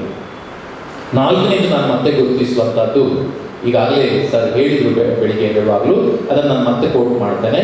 ಏನು ಅಂದ್ರೆ ಪ್ರಶ್ನಿಸುವ ಮನೋಭಾವ ಅಥವಾ ಪರೀಕ್ಷಿಸುವ ಮನೋಭಾವ. ಇದು ಬಹಳ ಸುಂದರವಾಗಿ ನಾವು ವಿವೇಕಾನಂದರಲ್ಲಿ ಗುರುತಿಸಬೇಕಾಗಿರ್ತಕ್ಕಂಥದ್ದು. ಪ್ರಶ್ನಿಸುವುದು ಮತ್ತು ಪರೀಕ್ಷಿಸುವುದು. ಸ್ವತಃ ತನ್ನ ಗುರುವನ್ನು ಕೂಡ ಪರೀಕ್ಷಿಸಿ ಸ್ವೀಕಾರ ಮಾಡಿದ್ದು ವಿವೇಕಾನಂದರು. ಗೊತ್ತಿದೆ ನಮಗೆಲ್ಲ. ಅವರು ಒಂದು ಘಟನೆ ಬರ್ತದೆ, ನೀವೆಲ್ಲ ಕೇಳಿದ್ದೀರಿ ಅಂತ ಅಂದ್ಕೊಳ್ತೇನೆ. ರಾಮಕೃಷ್ಣ ಪರಮಹಂಸರು ಏನಿದ್ರು, ಅವರ ಹಾಸಿಗೆ ಅಡಿಯಲ್ಲಿ ಹಣ ಇಟ್ಟಿದ್ರಂತೆ. ಇವರು ಶಿಷ್ಯರೆಲ್ಲ ಸೇರಿ ಅವರನ್ನ ಪರೀಕ್ಷೆ ಮಾಡಬೇಕು ಅಂತ, ನೋಡೋಣ. ಯಾಕಂದ್ರೆ ಹಣ ಅಂದ್ರೆ ದೂರ ಇರ್ತಾ ಇದ್ರು ರಾಮಕೃಷ್ಣ ಪರಮಹಂಸರು. ಏನಾಯ್ತು, ಆಮೇಲೆ ಬರೆಯಲ್ಲಿ ಕೂತ್ಕೊಂಡು ನೋಡ್ತಾ ಇದ್ರಂತೆ. ಯಾವಾಗ ರಾಮಕೃಷ್ಣ ಪರಮಹಂಸರು ಬಂದ್ರು, ಹಾಸಿಗೆ ಮೇಲೆ ಕೂತ್ಕೊಳ್ಳೆ ಒಳ್ಳೆ ಹಾವು ಕಚ್ಚಿದಾಗ, ಚೇಳು ಕಚ್ಚಿದಾಗ ಎದ್ದುಕೊಂಡು ಕುಣಿದ್ರಂತೆ. ಕುಣಿದ್ಕೊಂಡು ಎಂಥದ್ದು ಸರಿ ಇಲ್ಲ ಅಂತ ಮತ್ತೆ ಹಾಸಿಗೆ ಅಡಿಯಲ್ಲಿ ಇರ್ತಕ್ಕಂಥ ಆ ನಾಣ್ಯವನ್ನು ತೆಗೆದ ಮೇಲೆ ನೆಮ್ಮದಿಯಿಂದ ಕೂತ್ರು ಅಂತ. ಯಾಕಂದ್ರೆ ಅವರಿಗೆ ಅಂದ್ರೆ ಇದು ಗುರುವನ್ನ ಪರೀಕ್ಷಿಸೋದಕ್ಕೋಸ್ಕರ ಮಾಡಿರ್ತಕ್ಕಂಥ ತಂತ್ರ. ಶಿಷ್ಯರು ಪರೀಕ್ಷಿಸ್ತಕ್ಕಂಥ ಮನೋಭಾವ. ಈ ಪರೀಕ್ಷಿಸುವುದಕ್ಕೆ ಅವರಿಗೆ ಪ್ರೇರಣೆಯಾದದ್ದು ಪ್ರಶ್ನಿಸುವ ಮನೋಭಾವ. ನಾನು ಎಷ್ಟು ಸಲ ತರಗತಿಯಲ್ಲಿ ಹೇಳ್ತಾ ಇದ್ದೇನೆ ವಿದ್ಯಾರ್ಥಿಗಳಿಗೆ, ಏನು ಕೇಳಿದ್ರೆ, ನಿಮ್ಗೆ ಎಷ್ಟು ಜನರಿಗೆ ಜಾಣರಾಗಬೇಕು ಅಂತ ಆಸೆ ಇದೆ, ಅಷ್ಟೂ ಜನರು ಈ ಒಂದು ಕ್ವಾಲಿಟಿ ಬೆಳೆಸ್ಕೊಂಡ್ರೆ ಸಾಕು ಅಂತ. ಯಾವುದು? ಪ್ರಶ್ನಿಸುವುದು. ಐಸಾಕ್ ನ್ಯೂಟನ್ ಮರದ ಬುಡದಲ್ಲಿ ಕೂತು ಸೇಬು ತಲೆ ಮೇಲೆ ಬಿದ್ದಾಗ ಇದು ಯಾಕೆ ಮೇಲಿಂದ ಕೆಳಗೆ ಬಿತ್ತು ಅಂತ ಪ್ರಶ್ನಿಸಿದ್ರಿಂದ ತಾನೇ ವಿಜ್ಞಾನಿ ಆದದ್ದು. ಕರುಣ್ ತಿನ್ಕೊಂಡು ಹೋಗ್ತಿದ್ರೆ ಆದ್ದರಿಂದ ಪ್ರಶ್ನಿಸುವ ಮನೋಭಾವ ಖಂಡಿತ ಸತ್ಯ. ಇದು ಪ್ರಶ್ನಿಸುವ ಮನೋಭಾವ ಎಷ್ಟುವರೆಗೆ ನಮ್ಮ ಹತ್ರ ಇರ್ತದೆ. ಚಿಕ್ಕ ಮಗು ಪ್ರಶ್ನಿಸುವ ಮನೋಭಾವ ಹೊಂದಿರ್ತದೆ, ಕೇಳ್ತದೆ ಪ್ರತಿಯೊಂದನ್ನು ಕೂಡ. ಉತ್ತರ ಕೊಡ್ಲಿಕ್ಕೆ ದೊಡ್ಡವರಿಗೆ ಗೊತ್ತಿಲ್ಲ ಆದ್ರಿಂದ ಬಾಯಿ ಮುಚ್ಚು ಅಂತ ಹೇಳ್ಬಿಡ್ತೇವೆ. ಆಮೇಲೆ ಬಾಯಿ ಮುಚ್ಚಿದ ಮೇಲೆ ಮತ್ತೆ ತೆರೆಯುವುದಿಲ್ಲ, ಅದು ಮಾತಾಡುವುದೇ ಇಲ್ಲ. ಈ ತರ ಮಾಡ್ಬಿಡ್ತೇವೆ. ಹಾಗಾಗಿ ಪ್ರಶ್ನಿಸುವ ಮನೋಭಾವ. ನಿಮ್ಗೆ ಗೊತ್ತಿದೆ, ಅವರು PUCಗೆ ಹೋದಾಗ, ವಿವೇಕಾನಂದರು PUCಗೆ ಹೋದಾಗ 3 ಪ್ರಶ್ನೆ ಕಿಸೆಯಲ್ಲಿ ಇಟ್ಕೊಂಡು ಓಡಾಡ್ತಾ ಇದ್ರು ಅವರು. ದೇವರಿದ್ದಾನ, ನೀವು ನೋಡಿದ್ದೀರಾ, ನನಗೆ ತೋರಿಸ್ತೀರಾ. ಈ 3 ಪ್ರಶ್ನೆಗಳು ಅದ್ಭುತವಾದ ಪ್ರಶ್ನೆಗಳು. ಆಯ್ತಾ? ನಮ್ಮ ರವೀಂದ್ರನಾಥ್ ಠಾಗೂರ್ ಅವರ ತಂದೆ ದೇವೇಂದ್ರನಾಥ್ ಠಾಗೂರ್ ಅವರಲ್ಲಿಗೂ ಹೋಗಿದ್ರಂತೆ. ಅವರು ಇವರನ್ನು ನೋಡಿ, ಅಯ್ಯ ನಿಮಗೆ ಸುಂದರವಾದ ಕಣ್ಣುಗಳಿವೆ ಅಂತ ಹೇಳಿದ್ದಾರೆ, ನಿಮಗೆ ಉತ್ತರ ಗೊತ್ತಿಲ್ಲ ಅಂತ ವಾಪಸ್ ಬಂದ್ಬಿಟ್ಟು. ನಿಜವಾಗಿ ಅದರಲ್ಲಿ ಬೇರೆ ಅರ್ಥ ಇತ್ತು ಅವ್ರು ಹೇಳಿದ್ರಲ್ಲಿ. ಆದ್ರೂ ಈ 3 ಪ್ರಶ್ನೆಗಳು ಕೇಳ್ತಾ ಇದ್ರು. ಒಂದು ದಿವಸ ಇಂಗ್ಲಿಷ್ ಪ್ರೊಫೆಸರ್ ಹತ್ರ ಕೇಳಿದ್ರು ಕ್ಲಾಸ್ನಲ್ಲಿ, ಸರ್ ನನಗೆ ಈ 3 ಪ್ರಶ್ನೆಗಳಿಗೆ ಉತ್ತರ ಬೇಕು. ದೇವರಿದ್ದಾನ ಅಂತ ಪ್ರಶ್ನೆ ಬೇಕು, 2ನೇದು ನೀವು ನೋಡಿದ್ದೀರಾ, 3ನೇದು ನನಗೆ ತೋರಿಸ್ತೀರಾ. ಈ 3 ಪ್ರಶ್ನೆಗಳು ಉತ್ತರ ಬೇಕು. ಆಗ ಅವ್ರು ಹೇಳಿದ್ರೆ, ನಿನಗೆ ಉತ್ತರ ಕೊಡುವವರಿದ್ರೆ, ಕ್ಷಮಿಸಿ ನನ್ನ ಈ ಶಬ್ದಕ್ಕೆ, ಉಚ್ಚಾಂಗ ಕರೆಸಿಕೊಡುವಂತ ಅಲ್ಲೊಬ್ಬ ಇದ್ದಾನೆ, ಅವನನ್ನೇ ಭೇಟಿ ಆಗಬೇಕು ಹೇಳಿದಂತೆ ದಕ್ಷಿಣೇಶ್ವರದಲ್ಲಿ ರಾಮಕೃಷ್ಣ ಪರಮಹಂಸ. ನೀನು ರಾಮಕೃಷ್ಣ ಪರಮಹಂಸರಲ್ಲಿ ಹೋಗ್ಬೇಕು, ಅಲ್ಲಿಯೇ ಉತ್ತರ ಸಿಕ್ಕಿತ್ತು ಅಂತ. ಹೋದ್ರು, ಮರುದಿವಸವೇ ಹೋದ್ರು, ಕಾಲೇಜಿಗೆ ಚಕ್ಕರ ಹಾಕಿ ಹೋದ್ರೆ ಅಲ್ಲಿ ಹೋಗಿ ರಾಮಕೃಷ್ಣ ಪರಮಹಂಸರನ್ನ ಭೇಟಿಯಾಗಿ ಅವ್ರು ಈ ಪ್ರಶ್ನೆಯನ್ನ ಕೇಳ್ತಾರೆ, ಸ್ವಾಮಿ ದೇವರಿದ್ದಾನ? ರಾಮಕೃಷ್ಣ ಪರಮಹಂಸ ಹೇಳಿ, ಇದ್ದಾನಪ್ಪ. ನೀವು ನೋಡಿದ್ದೀರಾ? ಹೌದಪ್ಪ ನೋಡಿದ್ದೆ. ನನಗೆ ತೋರಿಸ್ತೀರಾ? 3ನೇ ಪ್ರಶ್ನೆ. ಆವಾಗ ರಾಮಕೃಷ್ಣ ಪರಮಹಂಸ ಹೇಳಿದಪ್ಪ, ದೇವರಿದ್ದಾನೆ, ನಾನು ನೋಡಿದ್ದೇನೆ, ನೋಡಬಹುದು, ನೀನೂ ನೋಡಬಹುದು, ಆದರೆ ನಾನು ನಿನಗೆ ತೋರಿಸ್ಲಿಕ್ಕೆ ಸಾಧ್ಯ ಇಲ್ಲ. ನೀನೇ ನೋಡ್ಬೇಕು, ನೀನೇ ನೋಡ್ಬೇಕು. ಆದ್ರಿಂದ ನೀನೇ ನೋಡ್ಬೇಕು ಅಂತ ಹೇಳಿ ಆಮೇಲೆ ಅವರನ್ನ ಸ್ಪರ್ಶಿಸಿದ್ರು, ಮುಟ್ಟಿದ್ರು. ಆವಾಗ ಒಂದು ಅದ್ಭುತವಾದ ಅನುಭವ ಆಯಿತು ಗುರುವಿನ ಸ್ಪರ್ಶದಿಂದ ಅಂತ ಹೇಳ್ತಾರೆ. ಇದು ಗುರುವನ್ನ ಪರೀಕ್ಷಿಸಿದ್ದು ಹೌದು, ಪ್ರಶ್ನಿಸಿದ್ದು ಹೌದು. ಮತ್ತು ಇನ್ನೂ ಒಂದು ಮಾತು ಹೇಳ್ತಾರೆ ರಾಮಕೃಷ್ಣ ಪರಮಹಂಸರು, ಇವತ್ತಿಗೂ ಸತ್ಯ ಅದು. ಅಪ್ಪ, ದೇವರಿದ್ದಾನೆ, ನಾನು ನೋಡಿದ್ದೇನೆ, ನೀನು ನೋಡಬಹುದು. ಆದ್ರೆ ಇವತ್ತು ದೇವರು ಯಾರಿಗೆ ಬೇಕಾಗಿದ್ದಾನೆ ಹೇಳು? ಅಂದ್ರೆ ಅರ್ಥ, ನನಗೆ ದೇವರು ಬೇಕಾಗಿದ್ದಾನೆ, ದೇವರಿಗೋಸ್ಕರ ದೇವರು ಯಾರಿಗೆ ಬೇಕಾಗಿದ್ದಾನೆ ಅಂತ ರಾಮಕೃಷ್ಣ ಪರಮಹಂಸರು ಹೇಳಿದ ಮಾತು ಇದು. ಹಾಗಾಗಿ ನಮಗೋಸ್ಕರ ದೇವರು ಬೇಕಾಗಿದೆ ಹೊರತು ದೇವರಿಗೋಸ್ಕರ ದೇವರು ಯಾರಿಗೆ ಬೇಕಾಗಿದ್ದಾನೋ ಗೊತ್ತಿಲ್ಲ. ಹೀಗೆ ಪ್ರಶ್ನಿಸ್ತಾರೆ. ಆಮೇಲೂ ಕೂಡ ಅವರು ಅನೇಕ ಸಲ ಪರೀಕ್ಷೆ ಮಾಡಿ ಕೊನೆಗೆ ರಾಮಕೃಷ್ಣ ಪರಮಹಂಸರನ್ನ ಗುರುವಾಗಿ ಸ್ವೀಕರಿಸಿದರು. ಹಾಗಾಗಿ ನಾವು ಪ್ರಶ್ನಿಸುವ ಮೂಲಕ ಮತ್ತು ಪರೀಕ್ಷಿಸುವ ಮೂಲಕ ಒಳ್ಳೆಯದನ್ನ ಸ್ವೀಕಾರ ಮಾಡತಕ್ಕಂಥದ್ದು ನಮ್ಮ ಕರ್ತವ್ಯ ಎನ್ನುವುದನ್ನ ಸ್ವಾಮಿ ವಿವೇಕಾನಂದರು ಈ ಜಗತ್ತಿಗೆ ತೋರಿಸಿಕೊಟ್ಟಿದ್ದಾರೆ. ಅದನ್ನ ನಾವು ಮರೆಯಬಾರದು. ಇನ್ನೊಂದು ಅಂಶವನ್ನು ನಾನು ಬಹಳ ಮುಖ್ಯವಾಗಿ ಗಮನಿಸ್ತೇನೆ. ಏನು ಕೇಳಿದ್ರೆ, ಸ್ವಾಮಿ ವಿವೇಕಾನಂದರ ಇಂದ್ರಿಯ ನಿಗ್ರಹ ಇವತ್ತಿನ ಯುವ ಜನತೆಗೆ ಬಹಳ ಮುಖ್ಯವಾಗಿ ಬೇಕಾಗಿರ್ತಕ್ಕಂಥ ಸಂಗತಿ. ನಾವು ಮೊಬೈಲ್ ಇಟ್ಕೊಂಡು ಎಂಥದ್ದು ಎಲ್ಲವನ್ನ ಕಳ್ಕೊಳ್ತಾ ಇರ್ತಕ್ಕಂಥ ಈ ಸಂದರ್ಭದಲ್ಲಿ ಅದಕ್ಕೆ ಒಂದು ಒಳ್ಳೆಯ ಕೊಟೇಶನ್ ಇದೆ, ಹೇಳಿದ್ದೀರಿ, ವಾಟ್ಸಪ್ಗಳಲ್ಲಿ ಬಂದಿದೆ. ಮೊಬೈಲ್ ಬೇಡ ಅಂತ ಹೇಳ್ತಾ ಇಲ್ಲ ನಾನು, ಸದುಪಯೋಗ ಮಾಡಬೇಕು ಅಂತ ಅನ್ನೋದಷ್ಟೇ. ಏನು ಹೇಳ್ತದಂತೆ? ಪುಸ್ತಕ ಹೇಳ್ತದಂತೆ, ನೀನು ನನ್ನನ್ನು ತಲೆ ತಗ್ಗಿಸಿ ಓದು, ನಾನು ನಿನ್ನನ್ನು ತಲೆ ಎತ್ತಿ ಬದುಕುವಂತೆ ಮಾಡುತ್ತೇನೆ. ಪುಸ್ತಕ ಹೇಳ್ತದೆ, ನೀನು ನನ್ನನ್ನು ತಲೆ ತಗ್ಗಿಸಿ ಓದು, ನಾನು ನಿನ್ನನ್ನು ತಲೆ ಎತ್ತಿ ಬದುಕುವಂತೆ ಮಾಡುತ್ತೇನೆ. ಮೊಬೈಲ್ ಹೇಳ್ತದಂತೆ, ನೀನು ನನ್ನನ್ನು ತಲೆ ತಗ್ಗಿಸಿ ನೋಡು, ನಿನ್ನನ್ನು ತಲೆ ಎತ್ತದಂತೆ ಮಾಡುತ್ತೇನೆ. ಇದು ಮೊಬೈಲ್ನ ಒಂದು ಪರಿಸ್ಥಿತಿ. ಹಾಗಾಗಿ ಸ್ವಾಮಿ ವಿವೇಕಾನಂದರು ಈ ಒಂದು ಏನು ಸಂದೇಶವನ್ನ ನಮಗೆ ಕೊಡ್ತಾರೆ, ಅದನ್ನು ನಾವು ಮುಖ್ಯವಾಗಿ ಗಮನಿಸಬೇಕಾಗುತ್ತೆ. ಏನು ಅಂತ ಕೇಳಿದ್ರೆ, ಇಂದ್ರಿಯ ನಿಗ್ರಹ. ಈ ಏನು ಅವರು ಅವಿವಾಹಿತರಾಗಿ 39 ವರ್ಷ ಇದ್ರು. ಆದರೆ ಒಂದು ಘಟನೆಯನ್ನು ನಾನು ಮತ್ತೆ ಮಧ್ಯದಲ್ಲಿ ಉಲ್ಲೇಖಿಸಬೇಕು. ಏನು ಕೇಳಿದ್ರೆ, ನಿವೇದಿತಾರಂತಹ ಸುಂದರವಾದ ಶಿಷ್ಯೆಯನ್ನ ಪಡೆದರು. ನಾನು ಸುಂದರವಾದ ಅಂತ ಹೇಳಿದ್ದಕ್ಕೆ ಆಕ್ಷೇಪ ದಯವಿಟ್ಟು ವ್ಯಕ್ತಪಡಿಸಬೇಡಿ, ಶಿಷ್ಯೆಯಾಗಿ ಸ್ವೀಕಾರ ಮಾಡಿದ್ರು. ಅಂತಹ ಸಂದರ್ಭದಲ್ಲಿ ಒಂದು ಘಟನೆ ನಡೀತದೆ. ಅವರು ಅಮೆರಿಕದಲ್ಲಿ ಓಡಾಡ್ತಾ ಇದ್ದಾಗೆಲ್ಲ ಒಂದು ಹುಡುಗಿಗೆ ಇವರ ಮೇಲೆ ತುಂಬಾ ಇಷ್ಟ ಆಯಿತು, ಅಥವಾ ಈಗ ಕ್ರಶ್ ಅಂತ ಹೊಸ ಶಬ್ದ. ಓಕೆ, ಎಂಥದ್ದು ಆಯಿತು, ಇಷ್ಟ ಆಯಿತು. ಅವ್ರು ಎಲ್ಲೆಲ್ಲ ಹೋಗ್ತಾ ಇದ್ರು ಅಲ್ಲಿಗೆಲ್ಲ ಹೋಗ್ಲಿಕ್ಕೆ ಶುರು ಮಾಡಿದ್ಲ ಆ ಹುಡುಗಿ. ಎದುರುಗಡೆ ಹೋಗ್ಬೇಕಂದ್ರೆ ಅವ್ರನ್ನ ಆಕರ್ಷಿಸ್ಬೇಕು ಅಂತ ಇವರು ಜಪ್ಪ ಸುಮ್ಮನೆ ಇರ್ತಾ ಇದ್ರು. ಒಂದ್ಸಲ ಸಂಘಟಕರ ಹತ್ರ ಕೇಳಿ ನಾನು ಅವ್ರ ಹತ್ರ ಮಾತಾಡಬೇಕು ಅಂದ್ರಂತೆ.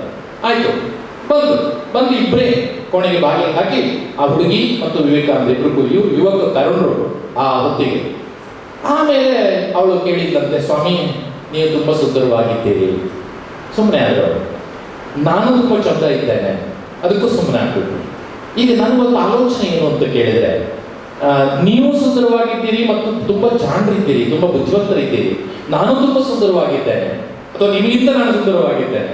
ನಾವಿಬ್ರು ಮದುವೆ ಆದರೆ ಮುಂದೆ ಹುಟ್ಟುವ ಮಗು ನನ್ನಂತೆ ಸುಂದರವಾಗಿ, ನಿಮ್ಮಂತೆ ಜಾಣನಾಗಿ, ಜಗತ್ತಿನಲ್ಲೇ ಶ್ರೇಷ್ಠವಾದಂಥ ಒಂದು ಮಗುವನ್ನು ಪಡೆಯಲಿಕ್ಕೆ ಸಾಧ್ಯ ಅಲ್ವಾ ಅಂತ ಕೇಳಿದ್ದಂತೆ. ಅಂದ್ರೆ ಮದುವೆ ಆಗಬೇಕು ಅನ್ನೋದು ಅವಳ ಇದ್ದಂಥ ಸೂಚನೆ. ತಕ್ಷಣ ವಿವೇಕಾನಂದರ ಉತ್ತರ ನೋಡಿ, ಇಲ್ಲಿಯೂ ಇಂದ್ರಿಯ ನಿಗ್ರಹದ ಸಂಗತಿಯನ್ನು ಗಮನಿಸಬೇಕು. ಎಷ್ಟೋ ಜನ ಸ್ವಾಮಿಗಳೇ ಮದುವೆ ಹಾಕೊಂಡು ಹೋದಂತಹ ಉದಾಹರಣೆ ಇರುವ ನಮ್ಮ ದೇಶದಲ್ಲಿ ಇದನ್ನು ಬಹಳ ಜಾಗೃತಿಯಿಂದ ನೋಡ್ಕೊಳ್ಬೇಕಾಗತ್ತೆ. ವಿವೇಕಾನಂದರು ಹೇಳ್ತಾರೆ, ಹೌದಮ್ಮ, ವಿಷಯ ಸರಿ, ನೀನು ಸುಂದರವಾಗಿದ್ದೀಯಾ, ನಾನು ಜಾಣನಿದ್ದೇನೆ, ಮದುವೆ ಆಗುವುದು, ಮಗುವಾಗಿ ಅವನು ಶ್ರೇಷ್ಠನಾಗುವುದು ಖಂಡಿತ ಸತ್ಯ.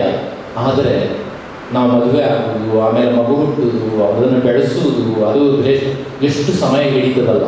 ಆದ್ರಿಂದ ನಿನ್ನೊಂದು ಉಪಾಯ ಹೇಳ್ತೇನೆ, ಈಗಲೇ ನಾನೇ ನಿನ್ನ ಮಗು ಅಂತ ತಿಳ್ಕೋ ಅಂತ ಹೇಳ್ತೇನೆ. ವಿವೇಕಾನಂದರು ಹೇಗೆ ತನ್ನ ಅಷ್ಟೇ ಅಲ್ಲ, ನೀವು ದಯವಿಟ್ಟು ನಾನು ಹೇಳ್ತೇನೆ, ಅಲ್ಲಿ ಪೀಸ್ ಅಲ್ಲ, ಪೂರ್ತಿ ವಿವೇಕಾನಂದರ ಜೀವನ ಚರಿತ್ರೆ ಓದಿ.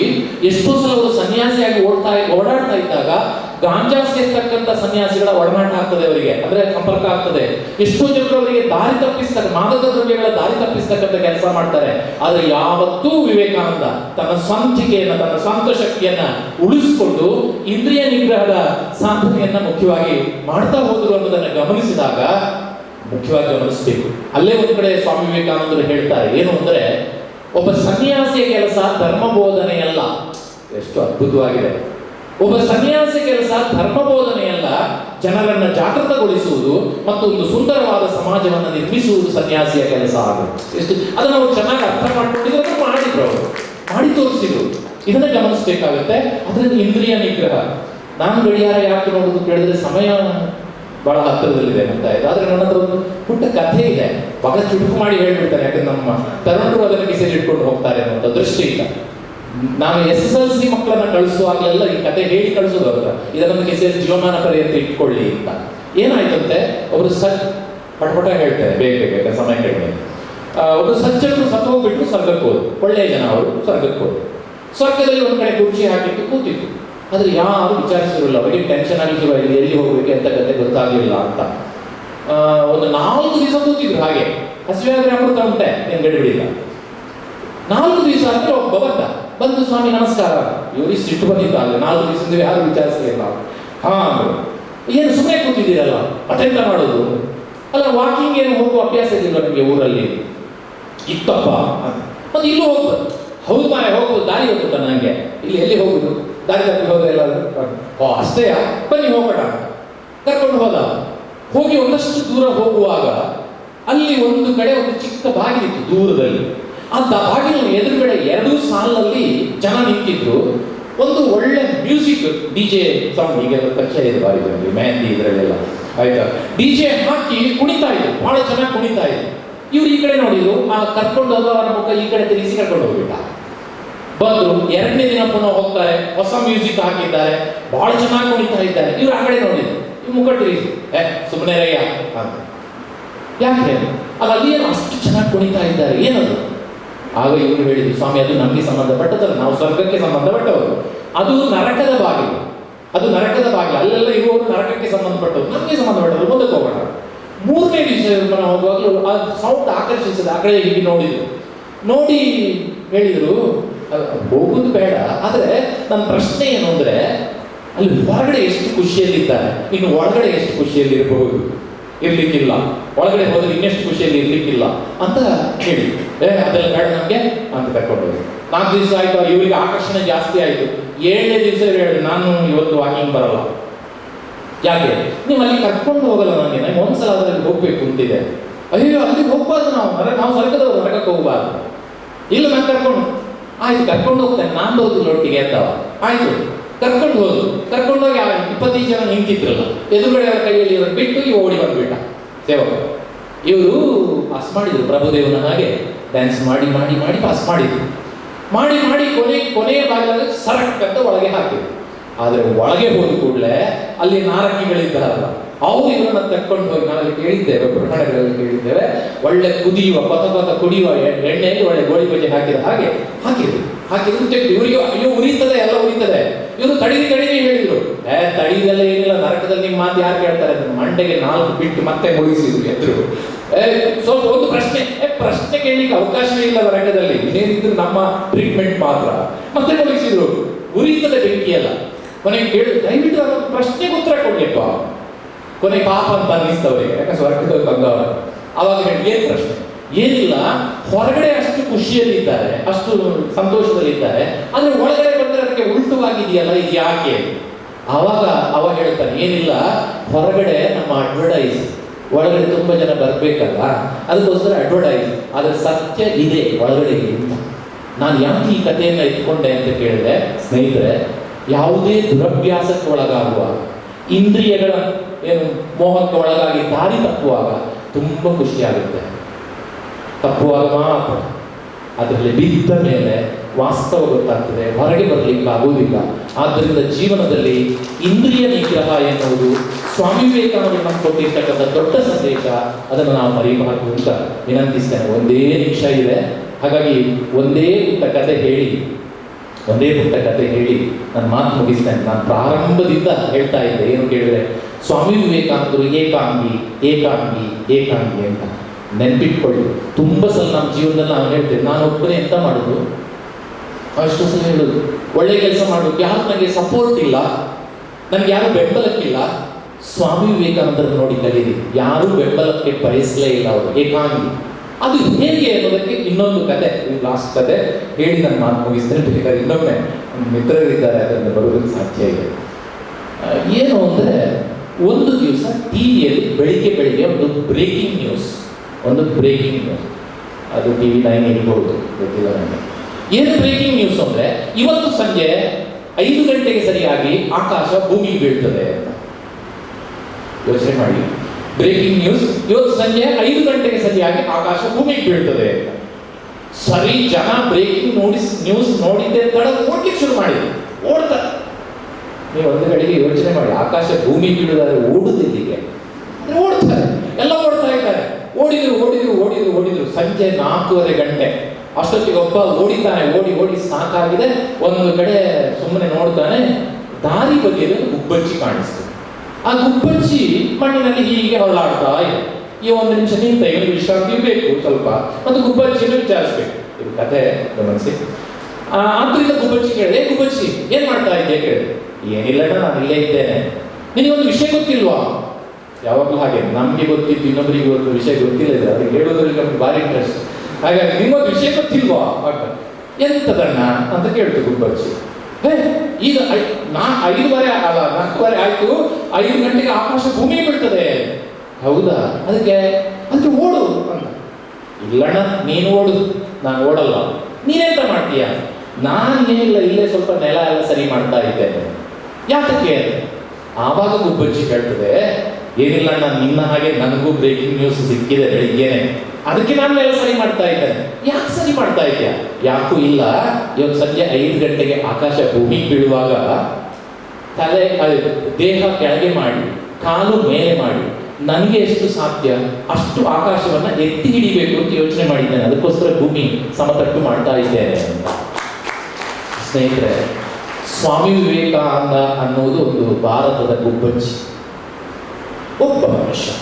ಆದರೆ ಒಬ್ಬರು ಸ್ವಾಮಿ ವಿವೇಕಾನಂದರು ಇಡೀ ಜಗತ್ತನ್ನ ಸೂಜಿಗಲ್ಲಿನ ಹಾಗೆ ಸೆಳೆದು ಈ ಸಂಸ್ಕೃತಿಯನ್ನ ಪರಿಚಯ ಮಾಡಿ ನಿರಂತರವಾಗಿ ಭಾರತದ ಬಗ್ಗೆ ಒಂದು ಗೌರವ ಇಟ್ಟುಕೊಳ್ಳುವ ಹಾಗೆ ಮಾಡಿದಲ್ಲ ಒಬ್ಬ ಮನುಷ್ಯ. ನಿಮ್ಮಿಂದ ಸಾಧ್ಯ ಇಲ್ವಾ ಅನ್ನೋದು ಪ್ರಶ್ನೆ. ಹಾಗಾಗಿ ನಾವು ಎಲ್ಲರೂ ಗುಬ್ಬಚ್ಚಿಗಳೇ, ಭಾರತದ ಗುಬ್ಬಚ್ಚಿಗಳು ನಾವು. ಆ ಭಾರತದ ಗುಬ್ಬಚ್ಚಿಗಳು ಸ್ವಾಮಿ ವಿವೇಕಾನಂದರ ಪ್ರೇರಣೆಯನ್ನು ಇಟ್ಕೊಂಡು ಸದಾಕಾಲ ನಮ್ಮಿಂದ ಏನು ಸಾಧ್ಯ, ಇಡೀ ಆಕಾಶ ಎತ್ತಿಡ್ಲಿಕ್ಕೆ ಆಗದೇ ಇರ್ಬೋದು, ನಮ್ಮಿಂದ ಏನು ಸಾಧ್ಯ ಅಂತಹ ಒಳ್ಳೆಯ ಕೆಲಸಗಳನ್ನ ಮಾಡ್ತಾ ಇರಬೇಕು ಎನ್ನುವ ಸಂದೇಶವನ್ನ ಏನು ಸ್ವಾಮಿ ವಿವೇಕಾನಂದರು ಕೊಟ್ಟಿದ್ದಾರೆ ಅದನ್ನು ಸದಾ ತಲೆಯ ಮೇಲೆ ಇಟ್ಕೊಂಡು ಬದುಕೋಣ. ಆಗ ವಿವೇಕಾನಂದ ಜಯಂತಿ, ವಿವೇಕಾನಂದರ ಬರ್ತ್ಡೇ ಸಾರ್ಥಕ ಆಗ್ತದೆ ಅಂತ ಹೇಳಿ ನನಗೆ ಈ ಪ್ರೀತಿ ಅವಕಾಶ ಮಾಡಿಕೊಟ್ಟದ್ದಕ್ಕೆ ಮತ್ತು ಬಹಳ ಪ್ರೀತಿಯಿಂದ ಮಾತು ಕೇಳಿದ್ದಕ್ಕೆ ತಮಗೆಲ್ಲರಿಗೂ ಕೂಡ ಕೃತಜ್ಞತೆಗಳನ್ನು ಸಲ್ಲಿಸಿ, ಮುಂದಿನ ಮಾತುಗಾರರು ಇನ್ನೂ ಚೆನ್ನಾಗಿ ಮಾತನಾಡಬಲ್ಲರು, ನನಗೆ ಗೊತ್ತಿದೆ ಅವರ ಬಗ್ಗೆ. ನಾವು ಭುವನೇಂದ್ರ ಕಾಲೇಜಲ್ಲಿ ಕೇಳಿದ್ದೇವೆ. ಅವರ ಮಾತುಗಳನ್ನು ತಾವು ಪ್ರೀತಿಯಿಂದ ಕೇಳಬೇಕು. ಊಟ 2:30 ಗಂಟೆ 3 ನಂತರ ಅಂತ ಮನಸ್ಸಲ್ಲಿ ಟ್ಯೂನ್ ಮಾಡ್ಕೊಳ್ಳಿ, ಸರಿಯಾಗುತ್ತೆ ಅಂತ ಹೇಳ್ತಾ ತಮಗೆಲ್ಲರಿಗೂ ಕೂಡ ಕೃತಜ್ಞತೆಗಳನ್ನು ಸಲ್ಲಿಸಿ ನಾನು ಮಾತು ಮುಗಿಸ್ತೇನೆ. ನಮಸ್ಕಾರ.